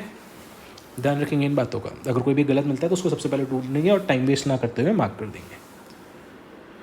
Question 21, doctrine of popular sovereignty in India asserts that, चलो भाई, the government's power originates from the consent of the governed and the ultimate authority rest with the people. क्या वर्ड था इसका? Ultimate authority resting with the people. Very good, autochthony, autochthony, the people are supreme. Option A seems primarily correct. Popular sovereignty मतलब sovereignty मतलब खुद के decisions आप ले सकते हो, पॉपुलर मतलब पीपल ओरिएंटेड, लोग ओरिएंटेड। और मैंने अभी एक मैड मनूवर क्या बताया था, जहाँ पे भी पीपल सेंट्रिसिटी आ जाए, पीपल के लिए कुछ भी पॉजिटिव आ जाए तो वो सही होगा। बट एक और मैड मनूवर सिखाया था, we discussed in the mad manoeuvre that whenever you find the answer in polity to be A, please make sure that you read all the other options and choose the best one among them. The government holds absolute power independent of the people's will. यहाँ पे तो people के against जा रहा है वो, तो बिल्कुल ही गलत हो गया। वो बोल रहा है कि गवर्नमेंट के पास सारी पावर है, सबसे ज़्यादा पावर है, एब्सोल्यूट सब कुछ ही है, और लोगों का कोई महत्व नहीं है, तो बिल्कुल ही गलत हो गया, लोगों को गलत दिखा रही है। The constitution can be amended to alter its basic structure including popular sovereignty, मतलब लोगों के अगेंस्ट भी जा सकते हो आप, बिल्कुल गलत। Sovereignty rest solely with the parliament without people's involvement. जहाँ पे भी people empowerment, citizen empowerment, people की इन्वॉल्वमेंट की बात है वो सही होती है, ये तो बोल रहा है विदाउट, तो बिल्कुल ही गलत हो गया। तो आंसर बचता है A, popular sovereignty. It means the government's power, जो गवर्नमेंट की पावर है वो खुद कहाँ से ओरिजिनेट होती है, उनसे जो गवर्न हो रहे हैं। गवर्नड कौन हो रहे हैं, लोग, तो वो जब अलाउ करते हैं, when governed give the consent, the power originates of the government. And ultimate authority किसके पास है, rest with the people. Why? Because the preamble itself mentions we the people of India, we the people is the ultimate sovereign. Okay, done, perfect. अब आ जाओ भाई republic पे। In India republic means political equality where all public officers open to citizens without, absolutely correct. Republic मतलब elected head of state होता है, plus ये देखो वो उसी हेड ऑफ स्टेट की बात करेंगे जो ऑफिस होगा, public office, open to citizens without distinction. कोई अलग अलग क्राइटेरिया नहीं है, डिस्क्रिमिनेशन नहीं है, सबके लिए ओपन है, और पॉलिटिकल इक्वालिटी की बात करता है, तो everything positive. So the answer first statement comes correct. Let's look at statement 2। In Republic the ultimate authority of the state rest with the people and the head of the state is elected. Of course head of the state elected होता है, और ultimate authority people के पास होती है। ऊपर भी हमने discuss किया था पॉपुलर सॉवरेनिटी का कॉन्सेप्ट, है ना, तो बिल्कुल ही सही हो गया। अब यहाँ पे बिकॉज लगा के देख लो, दोनों स्टेटमेंट सही हो गए। अब बिकॉज लगा के देख लो। In India republic means political authority where all public officers open to distinction without, open to citizens without distinction, because in a republic the ultimate authority of the state rest with the people. बिल्कुल match कर रहा है कि सारे public offices open to citizens हैं, उसी को Republic कहते हैं, क्योंकि एक रिपब्लिक में सबसे ज़्यादा महत्व लोगों का होता है। बिल्कुल सही हो गया। That is why it's the correct explanation as well. So the answer becomes A, that both statement 1 and statement 2 are correct, and statement 2 explains statement 1. I hope इसमें कोई डाउट नहीं होगा। Let's move on to question number 23. कितने madam में discuss हो गए अब तक? 24 हो गए हैं, ठीक है। We the people of India, the phrase we the people of India in the preamble of the constitution primarily signifies, 10 बार 20 बार डिस्कस कर चुके हैं। Historical continuity of governance from colonial rulers, बिल्कुल गलत। Delegation of absolute power from the government to citizen, मतलब citizen सारी power government को दे देते हैं, ऐसा तो गलत है, एब्सोल्यूट तो नहीं देते हैं। सिटीजन्स की विल फिर भी प्रिवेल करती है, the will of the citizens, right. Supremacy of the parliament in represent the nations is absolutely wrong. Are we yesterday only discussed that we have constitutional supremacy. Constitution derives its power from the people. We are not a parliamentary supremacy like UK. So this also becomes wrong. The collective sovereignty of the people as the ultimate source of constitutional authority. जहाँ पे भी people centricity की बात आ जाए वो सही ही होगा. So we the people of India. इससे क्या याद आता है? एक वर्ड की word autochthony. Power of the people. That people are the ultimate sovereign. बहुत ही सिंपल था यार, बार बार रिपीट हो रहा है. Let's move on to question number 24. Question 24 बहुत ही फैक्चुअल बेस्ड है यार, इसको जल्दी से याद कर लो. मतलब I just tell you the answer. The answer is option D 1, 2 and 3. Quickly read कर लेते हैं, फैक्चुअल स्टेटमेंट्स मान लेते हैं. Both the Indian and the US preambles begin with we the people. ठीक है भाई, it emphasizes that sovereignty rests with people. Just remember that US preamble also does that. ये तो पता है कि इंडिया करता है. The Indian preamble is an integral part of the constitution. Which case? LIC India case. Kesavananda Bharati case. Okay, Kesavananda Bharati मतलब part, LIC बोलता है इंटीग्रल पार्ट. तो वैसे इंटीग्रल पार्ट केशवानंद भारती में बोला है तब भी मान लेना है, unless and until it shows कि ये वर्ड इंटीग्रल यूज हुआ है. अगर सिर्फ इंटीग्रल पार्ट लिखा है, जैसे आप यहाँ पढ़ोगे ना, अभी इस क्वेश्चन में समझा दूंगा मैं. चलो कोई बात नहीं, ठीक है ठीक है. तो this becomes correct. The Indian preamble is integral part of the constitution. The US preamble serves only as introduction. This is also correct कि इंडिया में जुडिशरी इंटरप्रेट किया कि वो पार्ट है कॉन्स्टिट्यूशन का, बट यूएस preamble, यूएस का जो preamble है वो सिर्फ एक इंट्रोडक्टरी स्टेटमेंट की तरह काम करता है. इंडियन preamble इंडिया को क्या बोलता है? Sovereign, socialist, secular, democratic republic, सबको पता है. Where the US preamble focus on forming a more perfect union, सबको पता है कि वो coming together model of union है या holding together. Very good, coming together model of union USA and ensuring justice and liberty. Fact है, याद कर लो, पता चल गया, नॉलेज मिल गई. Answer is 1, 2 and 3. Let's move on to question number 25. Doctor Sachchidanand Singh was appointed at the constitutional advisory assembly. एक आदमी का नाम ले दिया, क्या हुआ? ये फैक्ट हुआ. यूजुअली फैक्ट क्या होते हैं? गलत होते हैं, सबको पता भी है, कल ही पढ़ा था. BN राव कॉन्स्टिट्यूशनल एडवाइजर कौन थे? BN राव. पहला काट दो, सेकंड पे आ जाओ. Members of each community in the British provinces are elected by their own community members in their provincial legislative assemblies. ये बिल्कुल सही है, क्योंकि हमने कल ही पढ़ा था कि nominated members by the princely states या appointed और elected in the provinces. और इलेक्शन कैसे होता था? Proportional representation system with the single transferable vote system, है ना? So second becomes correct. Third, the Mountbatten plan announce of the formation of single constituent assembly, बिल्कुल गलत. You know that Mountbatten was talking about the divided India. 2 dominions में divide करना था, India and Pakistan. तो बिल्कुल भी सिंगल कॉन्स्टिट्यूंट असेंबली की तो बात नहीं कर रहा था, 2 डोमिनियंस में डिवाइड करके उनकी कॉन्स्टिट्यूंट असेंबली की बात कर रहा था. सो the answer becomes 2 only, right? Okay, done. Let's move on to question number 26. Which of the following articles contribute to social justice and empowerment? अब मैं बिल्कुल भी नहीं चाहता हूँ क्लियर मैड लगाओ. कंट्रीब्यूट क्या है? Affect, influence, all of these are very very subjective words. Plus there was another mad manoeuvre, एक और मैड ट्रिक थी कि कोई भी कॉन्स्टिट्यूशन की चीज़, anything related to constitution will always be positive, हमेशा पॉजिटिव होगी. तो अगर मैं ये बोलता हूँ कि कोई भी एक आर्टिकल सोशल जस्टिस और एम्पावरमेंट नहीं दिखा रहा, मान लो कोई भी एक मैंने चूज़ करा और वो बोलता हूँ कि मैं सोशल जस्टिस और एम्पावरमेंट नहीं दिखा रहा, तो क्या ये चीज़ कॉन्स्टिट्यूशन के लिए नेगेटिव नहीं हुई? If I say, I'll repeat it in English, that if I say that I pick up any one article amongst all these four and say that only one of these articles does not reflect social justice and empowerment, does that not mean that we are portraying constitutional article in a negative light? Will UPSC ever do that? No. That is why by these two logics, one mad trick is contribute, which is subjective word. Another mad is Constitution of India is always positive. The answer will be all four, even without thinking. But now because you are very well read individuals, सब बहुत पढ़े लिखे हैं, तो quickly देख लेते हैं article 24, 37, 39, 46 क्या क्या बोलते हैं. 24 is related with children, तो of course social justice empowerment की बात करेगा. 37 इज रिलेटेड विद DPSPs, तो करेगा भाई जस्टिस की बात. DPSP में इकोनॉमिक एंड सोशल जस्टिस दोनों की बात होती है. 39 इज रिलेटेड विद, यहाँ पे वो लाइवलीहुड वेजेस वगैरह वाला है ना, तो ऑफ कोर्स जस्टिस और एम्पावरमेंट की बात करेगा. 46 is related to education and economic interest of SC ST ये वाला है, तो of course social justice and empowerment की बात करेगा. तो नॉलेज वाइज भी देख लो, और बाकी इसमें तो कोई डाउट ही नहीं होना चाहिए था मैड से कि ये गलत होगा. ठीक है. Let's quickly look at question 27. Question of the following statements are in preamble of the Constitution. In case of the Bharati case, the Supreme Court held that preamble is an integral part of the Constitution, can be amended. Absolutely correct. You know that preamble can be amended.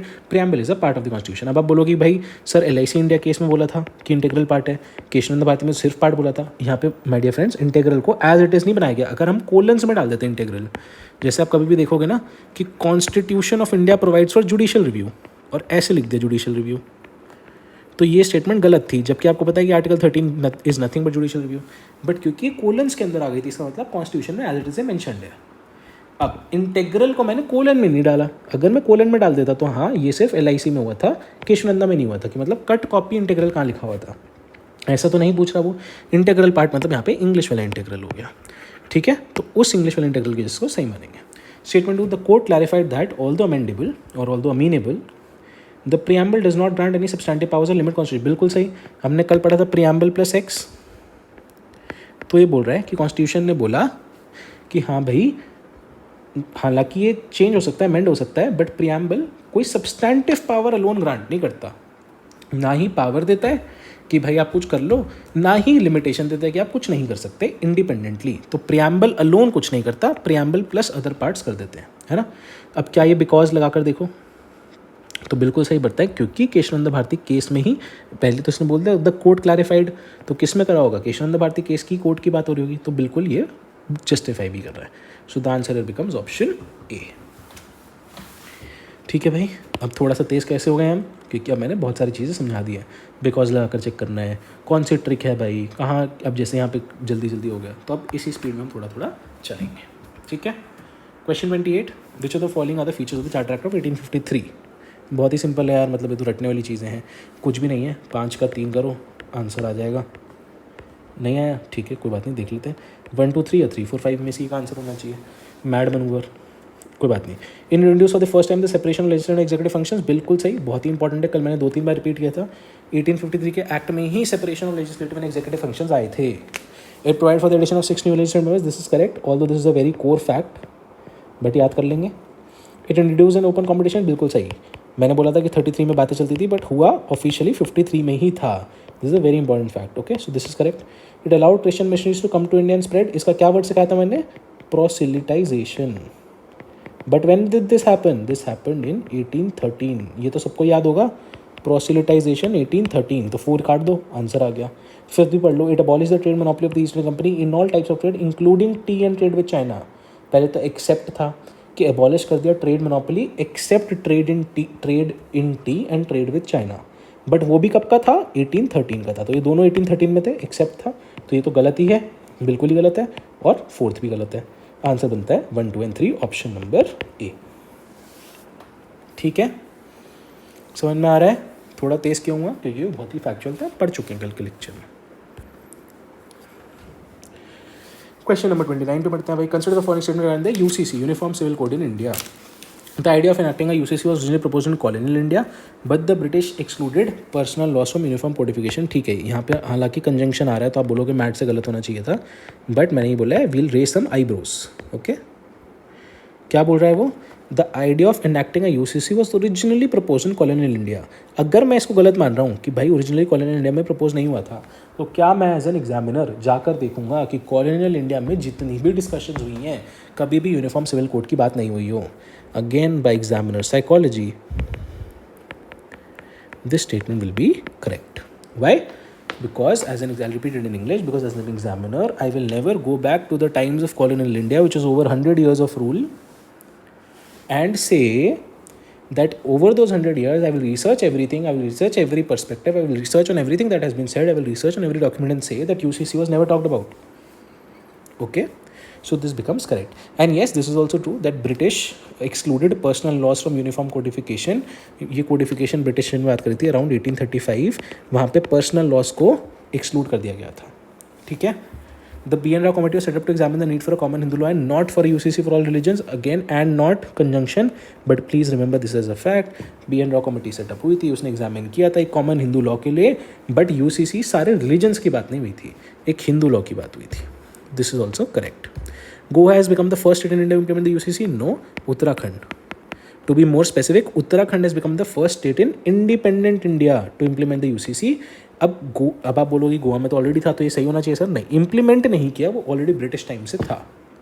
Right, so that is why this statement is wrong. And current affairs bias की वजह से उत्तराखंड सही है. यहाँ पे answer becomes only 2. 1 first and second statement is right, third is wrong. Okay. Question 30 preamble पे. The preamble is an integral part of the constitution, can be used to interpret ambiguous provision of the constitution. बिल्कुल सही. वो बोल रहे हैं कि preamble एक तो इंटीग्रल पार्ट है. कौन से केस में डिसाइड हुआ था भाई? LIC India case 1995. And can be use to interpret ambiguous provisions. Absolutely correct, बिल्कुल यूज़ कर सकते हो. बट क्या इंडिविजुअली वो इन्फोर्सेबल होगा? अच्छा चलो, वो तो सेकंड स्टेटमेंट में आ गया. ठीक है, तो पहला स्टेटमेंट सही हो गया. The preamble directly confers enforceable rights upon citizens in a court of law. I discussed this 100 times yesterday. Is preamble enforceable? No. What does enforceability mean? Enforceability means that can you make a law on this? So can you make a law only based on preamble? No. Is the preamble justiciable? No. What does justiciability mean? That can you go to the court saying that the government is violating something in the preamble? No. But can you enforce a law? क्या आप एक ऐसे law बना सकते हो जो preamble plus किसी और पे हो? preamble प्लस X, yes बना सकते हो. So is preamble plus X enforceable? Yes. Is preamble plus X justiciable? Yes, which is to say that can you go to a court of law saying that government is violating some provisions of preamble along with some other legal provisions? Yes. Okay. So this statement becomes standalone wrong because preamble directly enforceable नहीं है. Preamble plus some other part is enforceable. So the answer becomes A. ये मैंने जल्दी क्यों करा? कल के lecture में हमने इसको डिटेल में आराम से डिस्कस किया था, है ना. Question 31. With reference to the Karachi Resolution 1931, Consider the following statements. The resolution marked the first official declaration of fundamental rights and economic policy by the Congress. बिल्कुल सही है. ये कमेटी भी थी जो कौन हेड करते थे, आप मेरे को ये बताओगे. ठीक है, बहुत ही सिंपल है, बात बार बार पढ़ा हुआ है. Karachi resolution mark the first official declaration of fundamental rights and economic policy by the Congress. Fundamental rights, economic policies, कुछ पॉजिटिव चीज़ों की बात होती है तो ये सही भी होगा. It completely prohibited the idea of nationalisation. बिल्कुल ही गलत. ठीक है, जबकि ये तो बात करता था कि ग्रेजुअल स्टेट कंट्रोल होना चाहिए. मतलब it did talk about nationalisation to extend, but it was gradual in nature. यहाँ पे तो कंप्लीट प्रोहिबिशन ऑफ नेशनलाइजेशन की बात हो रही है. ठीक है. It rejected the idea of graded agriculture income tax. This is also wrong. It did give, मतलब ये तो पता ही चल रहा है ना, एग्जामिनर साइकोलॉजी से भी पता चल रहा है कि भाई एक होगा कराची रेजोल्यूशन, मैं आपको स्टेटमेंट बनाने को बोलूँ तो मैं बोल दूँगा it rejected the idea of graded agriculture income tax. ये होगा ना कि वहाँ पे एग्रीकल्चर इनकम टैक्स के आइडिया की कुछ बात हुई होगी, इसीलिए वो आया है. तो it propose the idea of graded agriculture income tax होगा, है ना. इसलिए आप देखोगे कि इसी कराची रेजोल्यूशन के तहत बोला गया था प्रोग्रेसिव इनकम टैक्स लगना चाहिए ऑन एग्रीकल्चरल इनकम. ठीक है. So this is also incorrect. मुझे तो पता ही चल रहा है यार कि एग्जामिनर ने स्टेटमेंट को उल्टा बनाया है. ये भी गलत हो गया एक्सट्रीमिटी की वजह से, पर ये सही है. Answer becomes only 1. ठीक है. Let's look eight question number 32. With reference to Pitt's India Act, consider the following statements. Pitt's India act सबसे पहला वही था, रेगुलेटिंग एक्ट 1784 वाला. ठीक है. रेगुलेटिंग एक्ट था 1773. उसके बाद it establish a dual system of control over the East India company territory. Very good, बिल्कुल सही. डुअल सिस्टम में क्या पढ़ा था हमने? Political and commercial. पॉलिटिकल क्या था? commercial was court of directors, CCC, and political was board of control, right? और यही था ना dual government, dual system of control, board of control and court of directors, political and commercial. तो ये सही हो गया. Statement 2. The dual system under the act, जो ऊपर एक्ट दिया गया उसके dual system divided provincial subjects into 2 categories, reserved and transferred. तो बिल्कुल ही गलत हो गया. हम डुअल सिस्टम की बात कर रहे हैं, यहाँ पे आप डायरकी की बात करने लग गए. These were 2 very very different concepts. Dual control talked about political control and commercial control, whereas reserved and transfer subjects talked about diarchy. और ये डायरकी तो 1784 में तो कोई लेने देना ही नहीं है. First time we see it in 1919, जहाँ पे प्रोविंसेस में किया था, और सेंटर में 1935 पे किया था. तो यहाँ पे तो कोई सीन ही नहीं बनता. So statement becomes absolutely wrong. Statement 1 becomes correct. And I said that the moment you find one statement is wrong, you arrive at the answer. Statement is not correct is only one option, option number C. Okay. Which one of the following British Indian Act first introduced the concept of residuary powers? जब भी कुछ ना आए, ठीक है. एक बहुत important mad manoeuvre बताता हूँ, कितने हो गए हैं देख लेते हैं एक बार. अब तक 24 मैड मनूवर हो गए. ठीक है. एक बहुत इंपॉर्टेंट सिखाता हूँ, all encompassing mad manoeuvre.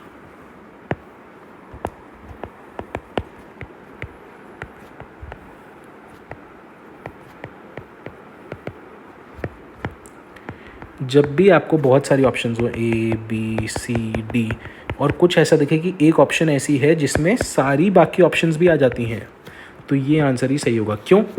I will repeat in English. If you see 4 options and you see one option where in all the other options are included, then that particular option will be correct. Why? क्यों भाई? क्योंकि अगर मैं C को सही मानता हूँ पर वो तो B में ऑलरेडी है, अगर मैं D को सही मानता हूँ तो B में ऑलरेडी है, बट एक ही आंसर सही हो सकता है यूपीएससी में, तो B ही मोस्ट प्रॉब्ली सही होगा. ए को सही मानता हो तो बी भी सही होगा क्योंकि ए बी में इंक्लूडेड है, बट यूपीएससी में तो एक ही आंसर सही होता है, तो बी ही होगा. आई will repeat it in English. Let us assume that I consider statement C as correct, but I know that statement B considers statement C, and in UPSC only one option is correct. Then in all likelihood B will be the more appropriate answer. I assume that D is correct, but D is already there in B. Then of course B will be correct. I assume that A is correct, but A is already there in B. Then of course B will be correct because in UPSC only one option is correct. This is the all-encompassing rule. For example कभी भी आप देखोगे article 21 दे रखा है, 19 दे रखा है, 23 दे रखा है, 24 दे रखा है. You know that article 21 encompasses all these articles. जितनी भी चीज़ें हैं वो 21 में तो आएंगी. लाइफ एंड पर्सनल लिबर्टी सबसे ज़्यादा बड़ा हो जाता है ना. सबसेट वाली चीज़ देखो, सबसेट सुपरसेट. अगर कोई चीज़ अंदर है और बाहर में वो इंक्लूडेड है, ये ए है, ये बी है. अगर वो बाहर में ऑलरेडी ये पूरा का पूरा बी है और ये छोटा सा ए है, तो अगर ए बी में इंक्लूडेड है तो आंसर बी ही होगा. If 19 is already included in 21, then 21 will be the answer. Similarly, you will see that the Government of India Act 1935 was a culmination of all of these acts. It was a very very, मैंने कल ही पढ़ाया था, lengthiest return act था British का ये 1935 वाला. तो इसमें ये सारी चीज़ें तो ऑलरेडी इंक्लूडेड होंगी. प्लस यू नो कि सबसे लेटेस्ट जो जो इंडिया ने आज की डेट में कॉन्स्टिट्यूशन में है, रेजिड्यूरी पावर आज की डेट में कॉन्स्टिट्यूशन में है, residuary power with the centre. जो चीज़ यूनियन लिस्ट में भी नहीं है, कॉन्क्रीट लिस्ट में भी नहीं है, स्टेट लिस्ट में भी नहीं है, वो रेजिड्यूरी है. फॉर एग्जाम्पल मान लो स्पेस, न्यूक्लियर एनर्जी, या फिर आज की डेट में आर्टिफिशियल इंटेलिजेंस आ गया. ये तो किसी भी लिस्ट में नहीं लिखा हुआ. 7th शेड्यूल की कौन से शेड्यूल में लिस्ट मेंशन है? 7th schedule, right. So neither in the union list nor in the concrete list nor in the state list is this mentioned. For example, artificial intelligence. So this is residuary power. Residuary power lies at the center. You borrowed this from Canada, and we know that 1935 is all-encompassing. So the answer will be A. I hope I was able to explain you this particular mad maneuver. It is very very important. All-encompassing. And if you think that you're not able to understand, abhi koi baat nahi hai. There are a lot and lot of lectures that will keep on coming. Lot and lot of 58 lectures on test alone, and then a lot of lectures on mad alone. So don't worry. Okay. Question 34. With reference to the Indian Independence Act 1947, consider the following statements. बहुत ही simple है यार, 4 statement है, 4 का 2 लगाओ, तो या तो ए होगा या बी होगा. सी और डी तो हटा ही दिया. It provided legal recognition to the creation of 2 independent domains, India and Pakistan. Absolutely correct. All treaties and agreements between the British Crown and the princely states were explicitly terminated, leaving them free to accede. Absolutely correct. You know that after 1947 everything was free, है ना. The emperor title and everything was taken away.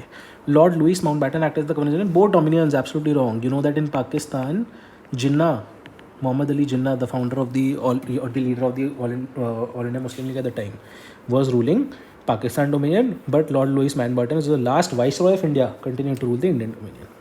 ठीक है. It automatically terminated the membership of India in the Commonwealth? No. If this was the case, तो फिर हम आज भी Commonwealth के मेंबर नहीं होते, है ना. हम तो राटिफाई करा था बाद में वापस कॉन्स्टिट्यूंट असेंबली ने, बट हटाया नहीं गया था, क्योंकि कॉन्स्टिट्यूंट असेंबली तो 1946 में ही आ गई थी, है ना. तो 1946 में अगर राटिफाई करते तो 1947 में बात ही नहीं बनती. सो the answer comes 1 and 2. By logic also this is absolutely correct. Goes with 1 कि अगर इंडिपेंडेंट डोमिनेंस बना दी थी तो ऑफकोर्स ब्रिटिश पैरामाउंसी हट जाएगी. बाकी नॉलेज बेसिस पे भी कर लो यार इसको, मतलब बहुत ही सिंपल था. I don't think I have to explain this again. Okay, let's move on to question number 35. Consider the following statements regarding the interim government of India 1946. It was formed under the provisions of the Indian Independence Act 1947. अरे ये क्या बात हुई भाई, timeline वाला mad manoeuvre लगाओ. 1946 में कोई चीज़ हुई जो 1947 में आई उसके बेसिस पे. This is not possible, right. Look at the timeline.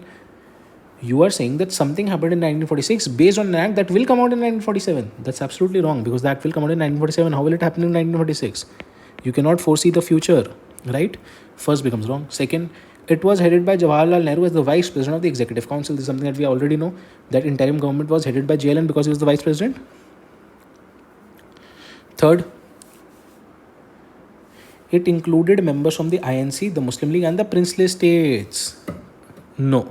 You know that the interim government did have members from the INC, it did have members from the Muslim League, but there was no role of princely states then. Okay, so third statement also becomes wrong, and it is asking not correct, so the answer becomes 1 and 3 only. Option C. 1 is incorrect and 3 is incorrect. Why is third incorrect? Because princely states did not have any role. ठीक है, चलो question 36. The 97th constitution amendment 2011 किसकी बात करता है? ये पढ़ा हुआ हमने अच्छे से, तो पॉलिटी में पढ़ा हुआ है.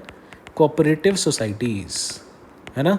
और जब हमने ट्रांसफॉर्म फाउंडेशन में डिस्कस किया था, I reiterated multiple times that where all were the changes affected. सबसे पहले तो 5 का 3, तो इसको तो काट ही दो. अब इन तीनों में से देखते हैं. 2011 में 97th amendment cooperative societies. Why is this important? Current affairs bias supreme court ने जजमेंट दी थी. ठीक है, देख लेते हैं भाई. पार्ट 3 क्या है भाई? Fundamental rights. फंडामेंटल राइट्स में कहाँ पे इफेक्ट हुआ था? 19(1)(c) में एसोसिएशंस एंड कोऑपरेटिव्स, तो बिल्कुल सही हो गया. 2 देखते हैं. पार्ट 4 कहाँ पे है भाई? DPSPs में, बिल्कुल सही है भाई. 43B में ऐड कर दिया गया था कोऑपरेटिव्स को, आर्टिकल 43B में, तो ये भी सही हो गया. फंडामेंटल ड्यूटीज़ में तो भाई ऐसी कोई बात नहीं हुई थी, बाद में एक ही ऐड हुई थी और वो भी पढ़ाई वढ़ाई से रिलेटेड थी, तो ये तो कोई सीन नहीं बनता. 3rd काटो, आंसर आ गया. 4th देखते हैं. पार्ट 9A 11A, ये पता नहीं होता ज़्यादातर, but just know for knowledge now that this is refers to the relation between centres and states. Okay, part 9b सबको पता होता है. Part 9b is very very important. ये तो डायरेक्टली क्यों इंपॉर्टेंट है, क्योंकि part 9b is nothing but titled as cooperatives. The cooperatives, कौन कौन से आर्टिकल्स होते हैं इसमें? 243ZH to 243ZT. This was the primary part that was added by the 97th Amendment talked about cooperatives. आज की डेट में आप देखोगे मिनिस्ट्री ऑफ कॉपरेशन भी आ गई है, headed by Amit Shah ji, who is also the home minister. तो ये सब चलता रहेगा, अच्छे से इसको पढ़ लेंगे. ठीक है, पार्ट 3 में 19 ऐड हुआ था, पार्ट 4 में 43 भी ऐड हुआ था, part 9b was talked about cooperatives only. Article 243ZH to 243ZT. Okay, done, perfect. Let's look at 37. With reference to the making of the Constitution Amendment and the following statements, how many of the above are primarily rooted in British colonial administration practices in pre-independent India? India जब independent हुआ था उससे पहले क्या क्या था? 5 का 3 होना चाहिए या नहीं होना चाहिए, देख लेते हैं. बिल्कुल अंधाधुंध नहीं मारेंगे, देख लो एक बार. ठीक है, ब्रिटिश कॉलोनियल. अब जुडिशियल रिव्यू तो हमने सबसे पहले पढ़ा हुआ है भाई कि यूके का था, सॉरी यूएसए का था. जुडिशियल रिव्यू, जुडिशियल इंडिपेंडेंस, तो ब्रिटिश का तो सीन ही नहीं बनता, तो ये तो हटा ही दो. ठीक है, ऑफिस ऑफ द कैग बिल्कुल सही है भाई, आर्टिकल 148 to 151 आज की डेट में है, बट उधर भी ऑडिटर जनरल हुआ करते थे. गवर्नमेंट ऑफ इंडिया एक्ट अगर आप 1858 देखो, जो गुड गवर्नेंस की बात करता था, वहाँ पे भी ऑडिटर जनरल की बात होती थी. गवर्नर तो भाई था ही, governor general of Bengal, governor general of India, viceroy. तो ये तो सही होगा, ये भी ब्रिटिश के टाइम पे हो गया. एमरजेंसी पावर्स नेगेटिव चीज़ है, ये तो होगी ही होगी ब्रिटिशर्स के टाइम पे. प्रेसिडेंट की बात कर रहा है वो, प्रेसिडेंट रूल तो उस टाइम पे, इसको नोट डाउन कर लो एक बार. Section 93 of government of India act 1935 में मेंशन था ये. Section 93 of government of India 1935. Joint public service commission पढ़ा ही हुआ है हमने, कौन से एक्ट में आया था भाई? 1935 एक्ट में पढ़ा हुआ है. हाँ, तो इसका आंसर हो जाएगा ओनली 4. आप ओनली 3 भी मार सकते थे, कोई बात नहीं, बट ये बहुत ही लॉजिकल एक्स्ट्रापोलेशन से आप आंसर पे आ सकते थे, which is option number C. Okay, done. Question 38. Which of the following provisions of the Constitution reflect its unitary bias than its federal spirit? जो यूनिटरी है ना कि फेडरल. फेडरल क्या है भाई? State orientation. ठीक है, done. During a national emergency under article 352 the union parliament can legislate on any subject including the state list. बिल्कुल सही बात है भाई. ये कौन सा आर्टिकल है, जल्दी से बताओ? 250. तो ये ऑब्वियसली यूनिटरी हो गया. वो बोल रहा है कि भाई स्टेट लिस्ट पे भी यूनियन एडजुडिकेट कर सकता है, तो यूनिटरी हो गया. मेरे को जल्दी से बताओ, 249, 250, 252 और 253 ये पढ़ाए थे, क्या क्या होता है? 250 तो दिखेगी आपको, नेशनल इमरजेंसी के टाइम पे. 249 क्या है? इन अ नेशनल इंटरेस्ट हम राज्यसभा ऑथराइज कर सकती है पार्लियामेंट को. 252 क्या है? जब 2 और more states give consent that parliament can legislate on matters in state list. 253 क्या है? To give effect to international agreements, that to give effect to international agreements parliament can legislate on state list, है ना. सो 249, 250, 252, 253. 250 is emergency, 249 was national interest, 252 was 2 or more states, and 253 was international agreement. So of course this is unitary. Second, the governor of state can act as an agent of the union. Of course union unitary हो गया. Governor कौन सा article? 163. ठीक है. The power to amend the constitution including the provisions dealing with the distribution of powers within the union rests solely with the parliament. अब ये है तो यूनिटरी फीचर. ये फीचर अगर हम स्टैंडर्ड में देखें तो हुआ तो यूनिटरी, बट क्या ये इंडियन कॉन्स्टिट्यूशन में रिफ्लेक्ट होता है? नहीं, क्योंकि इंडियन कॉन्स्टिट्यूशन में तो बोला जाता है ना आर्टिकल 368 सब क्लॉज 2 में कि भाई जो भी ऐसे इफेक्ट होंगे उनको स्टेट रेटिफिकेशन भी चाहिए, है ना. अंडर आर्टिकल 368 या तो आप सिंपल मेजॉरिटी से भी पास कर सकते हो, तो वो आउटसाइड आर्टिकल 360 हो जाएगा. अगर मैं अमेंडमेंट की बात करूँ तो आउटसाइड आर्टिकल 368 में simple majority, inside article 368 2 kind of majority, एक स्पेशल यानी कि 2/3 और एक special 2/3 plus half of states, तो स्टेट रेटिफिकेशन. तो यही तो बात होती है कि जहाँ पे भी distribution of powers between union and states हैं वहाँ पे स्टेट रेटिफिकेशन चाहिए, है ना.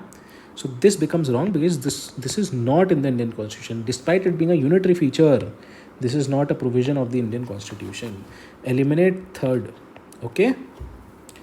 Fourth, the central government can deploy armed forces in any state even without the consent of the state government in exceptional circumstances. Yes, Article 355 क्या बोलता है? Duty of the union to protect the states against external aggression और even at the time of internal disturbance, तो उसके तहत कर ही सकता है. This is also unitary feature. कि क्यों? क्योंकि आर्म्ड फोर्सेस किसकी होती हैं? सेंटर की होती हैं. वो आप स्टेट पे लगा सकते हो, तो ये यूनिटरी फीचर हुआ, है ना. सो द आंसर बिकम्स सी. अब यहाँ पे 4 का 2 मत बोल देना, ये बहुत ही सिंपल चीज़ें हैं. मैंने ये बोला था, polity and economy, we very careful. Knowledge is more important than mad in these 2 subjects. अगर क्वेश्चन सॉल्व नहीं हो रहा तो मैड लगाओ, तो फिर बी मार देते, हो सकता है गलत हो जाता, और बहुत सारी इस लॉजिक से सही हो जाते, है ना. तो इक्वल हो जाता, मतलब we would have been net positive. Full marks तो नहीं आ सकते. ठीक है भाई, done. Question 39. Which of the following features of constitution India reflect, भाई आ गया ना, reflect values of composite culture. कोई पॉजिटिव चीज़ की बात हो रही है, कॉन्स्टिट्यूशन के फीचर्स लिखे हुए हैं, तो कॉन्स्टिट्यूशन में सारी चीज़ें पॉजिटिव होंगी. एक सब्जेक्टिव वर्ड आ गया रिफ्लेक्ट. मैं 0.0001% भी अगर रिफ्लेक्ट कराऊँ तो आंसर होना चाहिए, तो आंसर हो जाएगा 1 2 3 4. एक बार क्विकली पढ़ भी लेते हैं. Freedom of conscious, right to freely profess practice religion, ठीक है भाई, कल्चर है हमारा religion. Secular character of the state, religion से related, again culture. promoting respect for international peace and cultural cooperation, of course culture. Prohibition of discrimination on grounds of कुछ कुछ, तो discrimination हमारा, prohibition of discrimination is our culture. तो question है reflect, keyword है reflect. Because of this keyword reflect, ladies and gentlemen, the answer will be all 1 2 3 and 4. Done. Question 40. अब जैसे यहाँ पे देखो तुम, सर्वधर्म संभव दिख जाएगा तुम्हें.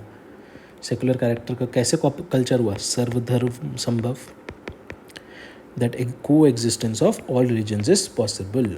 सर्वधर्म संभव, संभव मतलब पॉसिबिलिटी, धर्म मीनिंग रिलीजन एंड सर्व means every. So there is a possibility of every religion coexisting together. Anyway, let's move on to question number 40, talking about integrated judiciary. Consider the following statements with reference to the idea of integrated judiciary in the constitutional framework of India. First, the Constitution provides for a single judicial structure where appeals from tribunal courts always lie directly to the Supreme Court. Extreme word. It says that there is not even a single tribunal to which Supreme Court se niche ho, let's say High Court ho. We know that very important tribunals such as Securities Appellate Tribunal, National Green Tribunal, all these tribunals की appeal lie directly with the Supreme Court. But what about junior tribunals या not so important tribunal? For example, अगर tribunal known as the copyright act के under आती है ना, copyright act tribunal, तो वो तो सुप्रीम कोर्ट को नहीं जाता डायरेक्ट, ठीक है, it goes to high court. So this statement becomes wrong. Let's look at statement 2. Integrated मतलब मैंने कहा था ना, एक इंडिपेंडेंट था. इंडिपेंडेंट मतलब उसके ऑफिसर्स इंडिपेंडेंट हैं, उनकी सैलरी, उनका removal, all of this is an independent process. उनकी अपॉइंटमेंट. इंटीग्रेटेड से कहा था कि ऊपर के डिसीजंस नीचे पे भी आएंगे. It signifies a unified judicial system in which decisions of the high courts are binding on all subordinate courts within the territory of India. सारे हाई कोर्ट के डिसीजन सारी टेरिटरी ऑफ इंडिया में valid है. गलत. Of course integrated का मतलब यही है कि ऊपर के डिसीजंस नीचे वैलिड हैं, बट देखो सुप्रीम कोर्ट के decisions are valid on all subordinate courts in India, on all high courts and all subordinate courts in India. But the decision of high court of a state is only valid on all subordinate courts within that state itself. Only in that state. ये नहीं कि through out the territory of India. ठीक है, तो यहाँ पे भी आप देखोगे कि एक आपका एक्सट्रीम वर्ड आपको दिख रहा था. The extreme word was all subordinate courts. तो ये गलत हो गया, ये गलत हो गया, थ्रू आउट द इंडिया भी गलत हो गया. Both central and state laws are interpreted and enforce by the same judicial hierarchy. बिल्कुल सही है. इंटीग्रेटेड का मतलब यही हो गया भाई, सुप्रीम कोर्ट सबको नीचे भी बैंड कर रहा है, ये स्टेट लॉ भी देख रहा है कोर्ट और सेंट्रल लॉ भी देख रहा है. अब यूएस की तरह तो है नहीं, जहाँ पे federal law, federal supreme courts अलग होते हैं और नेशनल सुप्रीम कोर्ट अलग होता है ना. सो the answer becomes 3 only. Okay, perfect. इसमें कोई डाउट नहीं होना चाहिए. इंटीग्रेटेड जुडिशरी कॉन्सेप्ट मैंने आपको कल समझा ही दिया था. Let's move on to question number 41. The preamble of the constitution India is, ये मैंने 1000 बार पढ़ा लिया, कल के लेक्चर में भी हमने डिस्कस कर लिया. A part of the constitution but has no legal effect independently of other parts. अगर प्रीएम्बल को इफेक्ट में लाना है तो प्रीएम्बल प्लस एक्स पार्ट तो वो है. अच्छा, एक और यहाँ पे एग्जामिनर साइकोलॉजी लगाओ. If you were N examiner and ask you make a question on preamble, 2 चीज़ें हैं, पार्ट एंड लीगल इफेक्ट. ठीक है, एक ऑप्शन बनेगा कि पार्ट है बट लीगल इफेक्ट नहीं है, एक ऑप्शन बनेगा कि पार्ट नहीं है बट लीगल इफेक्ट है, एक ऑप्शन बनेगा कि ना ही पार्ट है ना ही लीगल इफेक्ट है, एक ऑप्शन बनेगा कि पार्ट भी है और लीगल इफेक्ट भी है। अब ऑप्शन देखते हैं। Part of the constitution but has no legal effect, part है बट लीगल इफेक्ट नहीं है। Not a part and no legal effect, part of the constitution and legal effect. अब एक नया ऑप्शन आ गया भाई, part of the constitution but legal effect नहीं है, बट तब तक जब तक बाकी कोई पार्ट नहीं है। तो ये तो कोई एग्जामिनर सोच नहीं सकता ना, सोचता तो अब लास्ट ऑप्शन क्या बचता, ये नहीं और ये हाँ, कि वो पार्ट नहीं है बट लीगल इफेक्ट है, बट ये तो लिखा ही नहीं उसने। उसने बोला कि पार्ट भी है, लीगल इफेक्ट नहीं भी है और है भी, तो ये तो तभी सोच सकता ना जब तक ये आंसर ना हो। You can only come up with such an absurd option which is going out of the probable options only when that is the answer. Examiner psychology. If I ask you to frame a question, you would have framed it in only such 4 permutation combination. This option randomly comes out from somewhere until it is true. Right? Perfect. Let's move on to 42. Again, sovereignty. The term sovereignty mentioned in the preamble of the Constitution most accurately symbolizes which of the following? Again, something positive concept. Let's look at it. People are the ultimate source of authority. Positive. The government of India is independent to take any steps regarding the nation. Positive. No external control. Positive. Plus sovereignty पे हमने कल ही बात करी थी. Internal sovereignty and external sovereignty. Freedom from external influences, external sovereignty. Freedom to take own decisions is internal sovereignty. So this is internal sovereignty. This is external sovereignty. People are the ultimate source of authority. Where is the sovereign deriving the power from? Public only. Republic है ना. और अभी हमने concept पढ़ा था popular sovereignty का. Popular sovereignty क्या बोलता है? That people are the ultimate source of authority. This is also talking about sovereignty. So the answer will become all 3. अब इसमें आप ये बोलोगे सर कोर कंसेप्चुअल में देखूँ तो सॉवरेनिटी में सिर्फ इंटरनल एक्सटर्नल है, तो सिर्फ आंसर ओनली 2 होना चाहिए, बट जहाँ पे भी पॉजिटिव चीज़ों की बात हो रही है तो हम सारी चीज़ों को मान लेते हैं and the answer becomes all 3. Okay. Question 43. The Constitution of India establishes a system of checks and balances to prevent the concentration of power in the hands of the executive. कल हमने एक सेपरेशन ऑफ पावर्स का concept पढ़ा था. किसने दिया था? Montesquieu ने. याद है?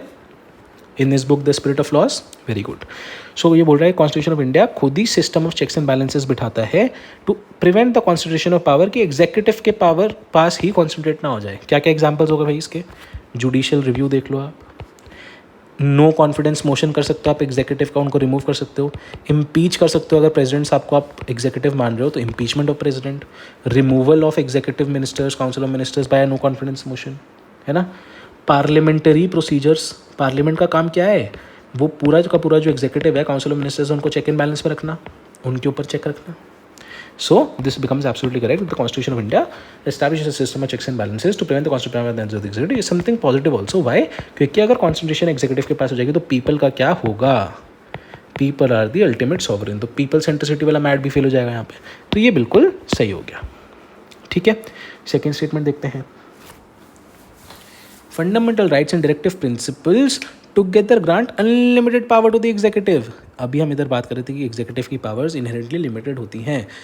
सबसे बड़ा कॉन्सेप्ट जो मैंने बोला था कि हर साल रिपीट होता है, a concept that we talked about that gets repeated almost every alternate year is constitutionalism, which says the power of limited government, that the government's power are limited. तो यहाँ पे तो बिल्कुल ही हो गया कि अनलिमिटेड पावर मिलती है to execute to override judicial decisions. Absolutely wrong. This is absolutely correct. And once you find a wrong statement, you arrive at your answer. This statement goes against people. Will of the people. Gives arbitrary power to the executive. Then why would it be correct? I hope we are able to understand this. Right? तो मैंने आ रहा है. शाबाश. ठीक है. और more over हमें पता है कि जुडिशरी हमेशा इंटरप्रेट करता है. इंटरप्रेट करेगा तो ओवरराइड नहीं हो सकते judicial decisions by the executive. Amendments को वैलिड करता है वो. अगर फंडामेंटल राइट में अमेंड करोगे तो वो उसकी मर्जी है कि उसको वैलिड करेगा. मर्जी मतलब interpret and then decided. Perfect. Let's move on to question number 44. Consider the following statements about the Constitutional Assembly of India. Dr. Rajendra Prasad Sodhi is temporary chairman for the election for the full-time president. बिल्कुल गलत. We read 9th December को constitute हुई थी. 11th December को, तो 9 December को जब constitute हुई, was the president. The interim president was Dr. Sachidanand Sinha. On 11 December by elections, Dr. Rajendra Prasad was elected as the permanent president. That is why this is wrong. And then we talked about 2 vice presidents, H.C. Mukherjee and V.T. Krishnamachari. So this becomes absolutely correct and answer becomes 2 only. I repeat, and I promise that we did not have, I personally did not have a look at the question paper before we were taking yesterday's class. तो I am assuming कि जब ये बहुत ही basic चीज़ें class में discuss हुई थी तो ये सबको आती होंगी, है ना? डन, ठीक है, देखते हैं भाई अगला 45 with reference to franchisee. Franchisee क्या होती है भाई? Right to vote. Consider the following statements. British India adopted universal adult franchisee, granting every adult citizen the right to vote regardless of caste, creed, gender और economic status. पहले भी discuss किया था. Mad manoeuvre भी है. British are always shown in negative light, and all of this is positive, and negative positive never match, so this becomes wrong.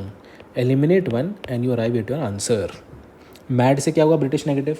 बाकी अपने को पता ही है article 326 universal adult franchise did not come into play until constitution was enforced. 1949 में इसको वैसे हमने इन्फोर्स कर दिया था आर्टिकल 326 को. There were few articles, 15 articles. वैसे उसमें यूनिवर्सल एडल्ट फ्रेंचाइज नहीं था, इलेक्शन कमीशन था, बट ठीक है, तो 1950 मान लो, कोई बात नहीं, है ना? ये बहुत ही इंपॉर्टेंट है, याद कर लेते हैं. 61st constitution amendment act 1988 reduce the initial voting age of 21 years to 18 years.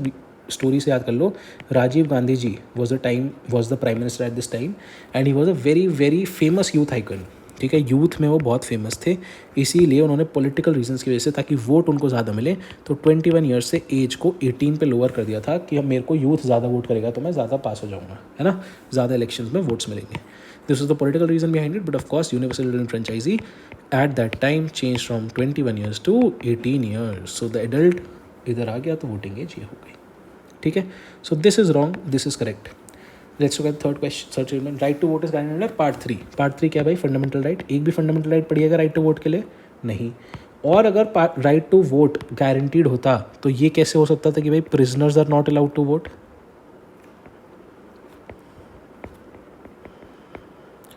वो तो फिर फंडामेंटल राइट वायलेशन होता, ऐसा तो हो ही नहीं सकता. तो ये भी गलत है ना?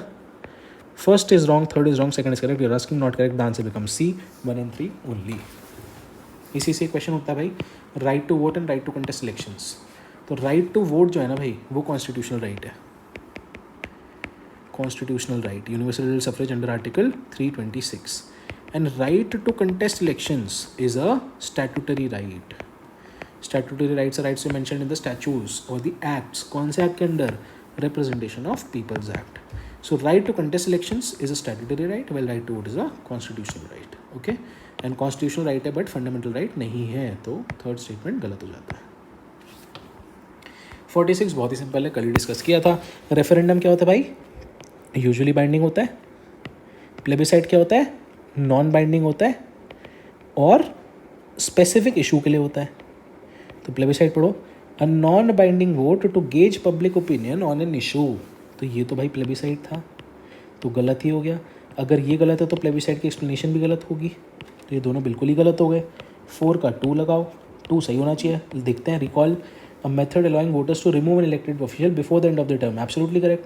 What was recall? यही बोला था ना कि कुछ गलत होने से पहले ही उसको वापस बुला लिया, अगर टर्म एक्सपायर होने से पहले ही. अगर आपको लग रहा है गलत है तो रिकॉल बिल्कुल सही हो गया. Referendum N electoral device by which voters may express their wishes. Absolutely correct. It is usually binding, an electoral device by which voters may express their views. Plebiscite, a non-binding vote to gauge public opinion. And initiative would be जहाँ पे लोग खुद अपने आप initiative लेकर process करें, तो a process by which citizens propose new legislation amendments. तो खुद ही करें तो ये हो जाएगा इनिशिएटिव, है ना? तो प्लेबिसाइट और इनिशिएटिव की डेफिनेशन यहाँ पे इंटरचेंज्ड है. ओके, इंटरचेंज वाला मैड लगा दो और 4 का 2 वाला मैड लगा दो. ठीक है भाई, डन. 47 पे, ओ सॉरी यस 47. ये 8th शेड्यूल में क्या बातें होती हैं भाई? 8th schedule talks about 22 languages, scheduled languages. 22 तो है, ओरिजिनल 14 थी. KMN बाद में ऐड हुई. BDSM ये भी बाद में ऐड हुई. और इन सबसे पहले वो ऐड हुई थी सिंधी. ठीक है, तो एक बार बता देता हूँ. सिंधी ऐड हुई थी जी 1967 में. ओरिजिनल कॉन्स्टिट्यूशन में 14 थी, 8th शेड्यूल में 14 लैंग्वेजेस थी. उसके बाद सिंधी को ऐड किया गया 1967 में. KMNS Konkani Manipuri Nepali. Konkani Manipuri Nepali were added in 1992. फिर आता है BDSM. BDSM is Bodo Dogri Santhali Maithili. Bodo Dogri Santhali Maithili. These were added in 2004। तो अब देख लेते हैं जल्दी से, कोंकणी के बाद डोगरी आएगा क्यों, क्योंकि कोंकणी आई 1992 में, डोगरी बोडो डोगरी संथली मैथिली आई 2004 में, सिंधी को हमने किया था 67 में, और ओरिजिनल कॉन्स्टिट्यूशन में बहुत सारे होंगे, उसमें से एक एसएमईज होगी। तो आंसर बिकम्स ए। ठीक है, अब बहुत ही इंपॉर्टेंट मैड मनूवर। कितने मैड मनूवर डिस्कस कर लिए हमने अब तक? 25 डिस्कस कर लिए हैं। अब हम करेंगे 26th मैड मनूवर डिस्कस।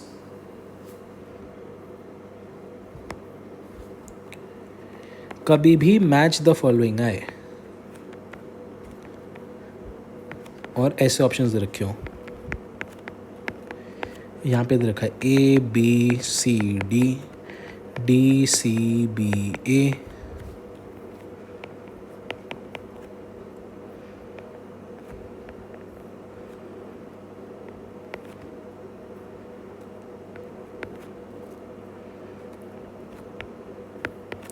मान लो ऐसी ऑप्शंस हैं। अब हम इसमें सबसे ज़्यादा कॉमन चीज़ें ढूंढेंगे। ठीक है, पहली रो में देखो, पहले कॉलम में ए डी सी बी चारों इंडिपेंडेंट है, कोई बात नहीं। सेकंड कॉलम में बी सी डबल ए, तो डबल ए कॉमन है। थर्ड कॉलम में सी डबल बी सी, तो सी भी कॉमन है और बी भी कॉमन है, दोनों दो दो बार आ रहे हैं। चौथे कॉलम में D A double D, D 3 बार आ रहा है। ठीक है, अब इसमें जो सबसे ज़्यादा बारी टाइम्स आता है उन्हीं में से आंसर होता है। इसमें क्या क्या आंसर होगा? आइदर 3 और 4 will be the answer. Okay, I will explain it in this question, शायद इससे आपको समझ में आए। इस कॉलम में देखो, Dogri Dogri Dogri Dogri, SMEs is not, so cut this. Look at this column now, 2 times repeated is Konkani, mark this. Now look at this column, Sindhi SME Sindhi Konkani, repeated is Sindhi. Now look at this column, Assamese, Sindhi, Konkani, Dogri. There is no repetition. Now we look in which option the maximum number of repetitions has occurred. So here you will see 3 circles, here you will see 2, here you will see 2, and here you will see 0. So most likely the answer would be with the maximum number of circles. Why does this happen? This mad maneuver happens by simple logic of mathematical placement and probability. कि जब भी एक examiner को options बनाने के लिए दिया जाता है, whenever examiner has to make options, it is most likely that the common aspect, the correct option would be kept at one place and the other option would be framed accordingly. Correct option को आप एक जगह रखोगे और बाकियों को interchange करोगे, तो मैथमेटिकल प्रोबेबिलिटी के थ्रू भी ये प्रूव होता है कि जो सबसे ज़्यादा बार रिपीट हो रहा होता है वही सही होता है। आई होप ये ट्रिक या ये मनूवर आपको समझ में आया होगा। ठीक है, let's move to question number 48। Which of the following summits the start tract of 23 बहुत बार डिस्कस कर लिया है। लेजिस्लेटिव एग्जीक्यूटिव फंक्शंस को सेपरेट किया था, ओपन कंपटीशन इंट्रोड्यूस किया था, नंबर ऑफ मेंबर्स को रिड्यूस किया था। यहाँ पे जो डायरेक्टर्स थे ईस्ट इंडिया कंपनी में वो 24 से 18 कर दिए थे। ठीक है, एक्सप्लिसिटली असर्ट किया था companies territory in India were held by it in trust in the British crown, बिल्कुल सही है। All 1, 2 and 3 very simple act, इसको पढ़ लेना, knowledge based. Liberty, something which we have discussed already. Positive concept, negative concept. Positive concept क्या था भाई? Opportunity to develop oneself fully. Negative concept, absence of restraints. Best describes absolute freedom available to citizens to act without any restriction. Absolute freedom, any restriction. क्या अगर मेरे पास absolute freedom है कुछ भी करने की, तो मैं क्या दूसरे आदमी को थप्पड़ मार दूँ? तो क्या मैं उसकी लिबर्टी को वायलेट नहीं कर रहा? तो बेस्ट स्टेटमेंट नहीं हुआ ये। Power of the state to withdraw all rights of citizens without any reason going against the public, बिल्कुल ही गलत। Economic freedom, very very specific. Liberty सिर्फ इकोनॉमिक्स रिलेटेड, बिल्कुल गलत। फ्रीडम फ्रॉम आर्बिट्ररी और unreasonable restraint by the government, best option ही हो गया। Absence of restraints is the negative part, positive part is opportunity to develop oneself fully। उन दोनों में से कोई भी एक हो तो सही है, तो डी आंसर सही है। ठीक है, question 50, last question for the day. With reference to the Charter Act of 1833, consider the following statements. Very simple, Charter Act of 1833, the Act elevated the Governor General of Bengal to the position of Governor General of India, बिल्कुल सही है भाई। 1793 में कुछ हुआ था, फिर 1833 में कुछ हुआ था, फिर 1858 में कुछ हुआ था। गवर्नर से गवर्नर जनरल ऑफ बंगाल बनाए गए थे, गवर्नर जनरल ऑफ बंगाल से गवर्नर जनरल ऑफ इंडिया बनाए गए थे, गवर्नर जनरल ऑफ इंडिया से वाइसरॉय बनाए गए थे। HBO, ओ का आधा सी, ओ को काटो तो सी दिखता है ना, HBO, ओ को काटो तो सी। H for Hastings, B for Bentinck and C for Canning. So the act elevated the Governor General of Bengal to the position of Governor General of India 1833 में हुआ, बिल्कुल सही बात है। कौन थे? Lord William Bentinck, he was the first governor general of India. For the first time, the legislation established the government of India with power over the whole British controlled territory in India. Of course, अगर governor general of Bengal को मैं India का बना रहा हूँ, governor general of India बनाया जा रहा हूँ, तो पहली टाइम जो लेजिस्लेशन है, जो चार्टर एक्ट 2033 है, इसने गवर्नमेंट ऑफ इंडिया स्टैब्लिश करी होगी, जिसके head governor general of India होंगे, जिनके पास पावर होगी whole British control territory in India. Of course, तो गवर्नर टेरिटरी थी और प्रोविंसेस थे. तो प्रोविंसेस में जब भी एजेंट एक्ट करना होता था तो वहाँ पे वाइस रॉय होते थे, और ब्रिटिश टेरिटरी में तो all over India in the British control territory वहाँ पे गवर्नर जनरल ऑफ इंडिया ही कहा जाता था. 1858 के बाद सेम ही आदमी वॉइस रॉय भी होता था और सेम ही आदमी गवर्नर जनरल ऑफ इंडिया भी होता था. Governor general of India on British control territories, और नॉन ब्रिटिश कंट्रोल टेरिटरीज क्या थी, प्रिंसली स्टेट्स, वहाँ पे वो एजेंट ऑफ द क्राउन, तो वाइस रॉय की तरह एक्ट करते थे. ठीक है, done. With this, we come to an end of the discussion of test number 1. I hope you guys performed really, really well, and I hope that the lecture was of some utility. If it was the case, please let us know your feedback. Looking forward seeing you all the very best with 25 plus maneuvers discussed in the first test discussion itself. This is Dhruv Jain, and I hope to see you soon in the second test and the lectures. All the best.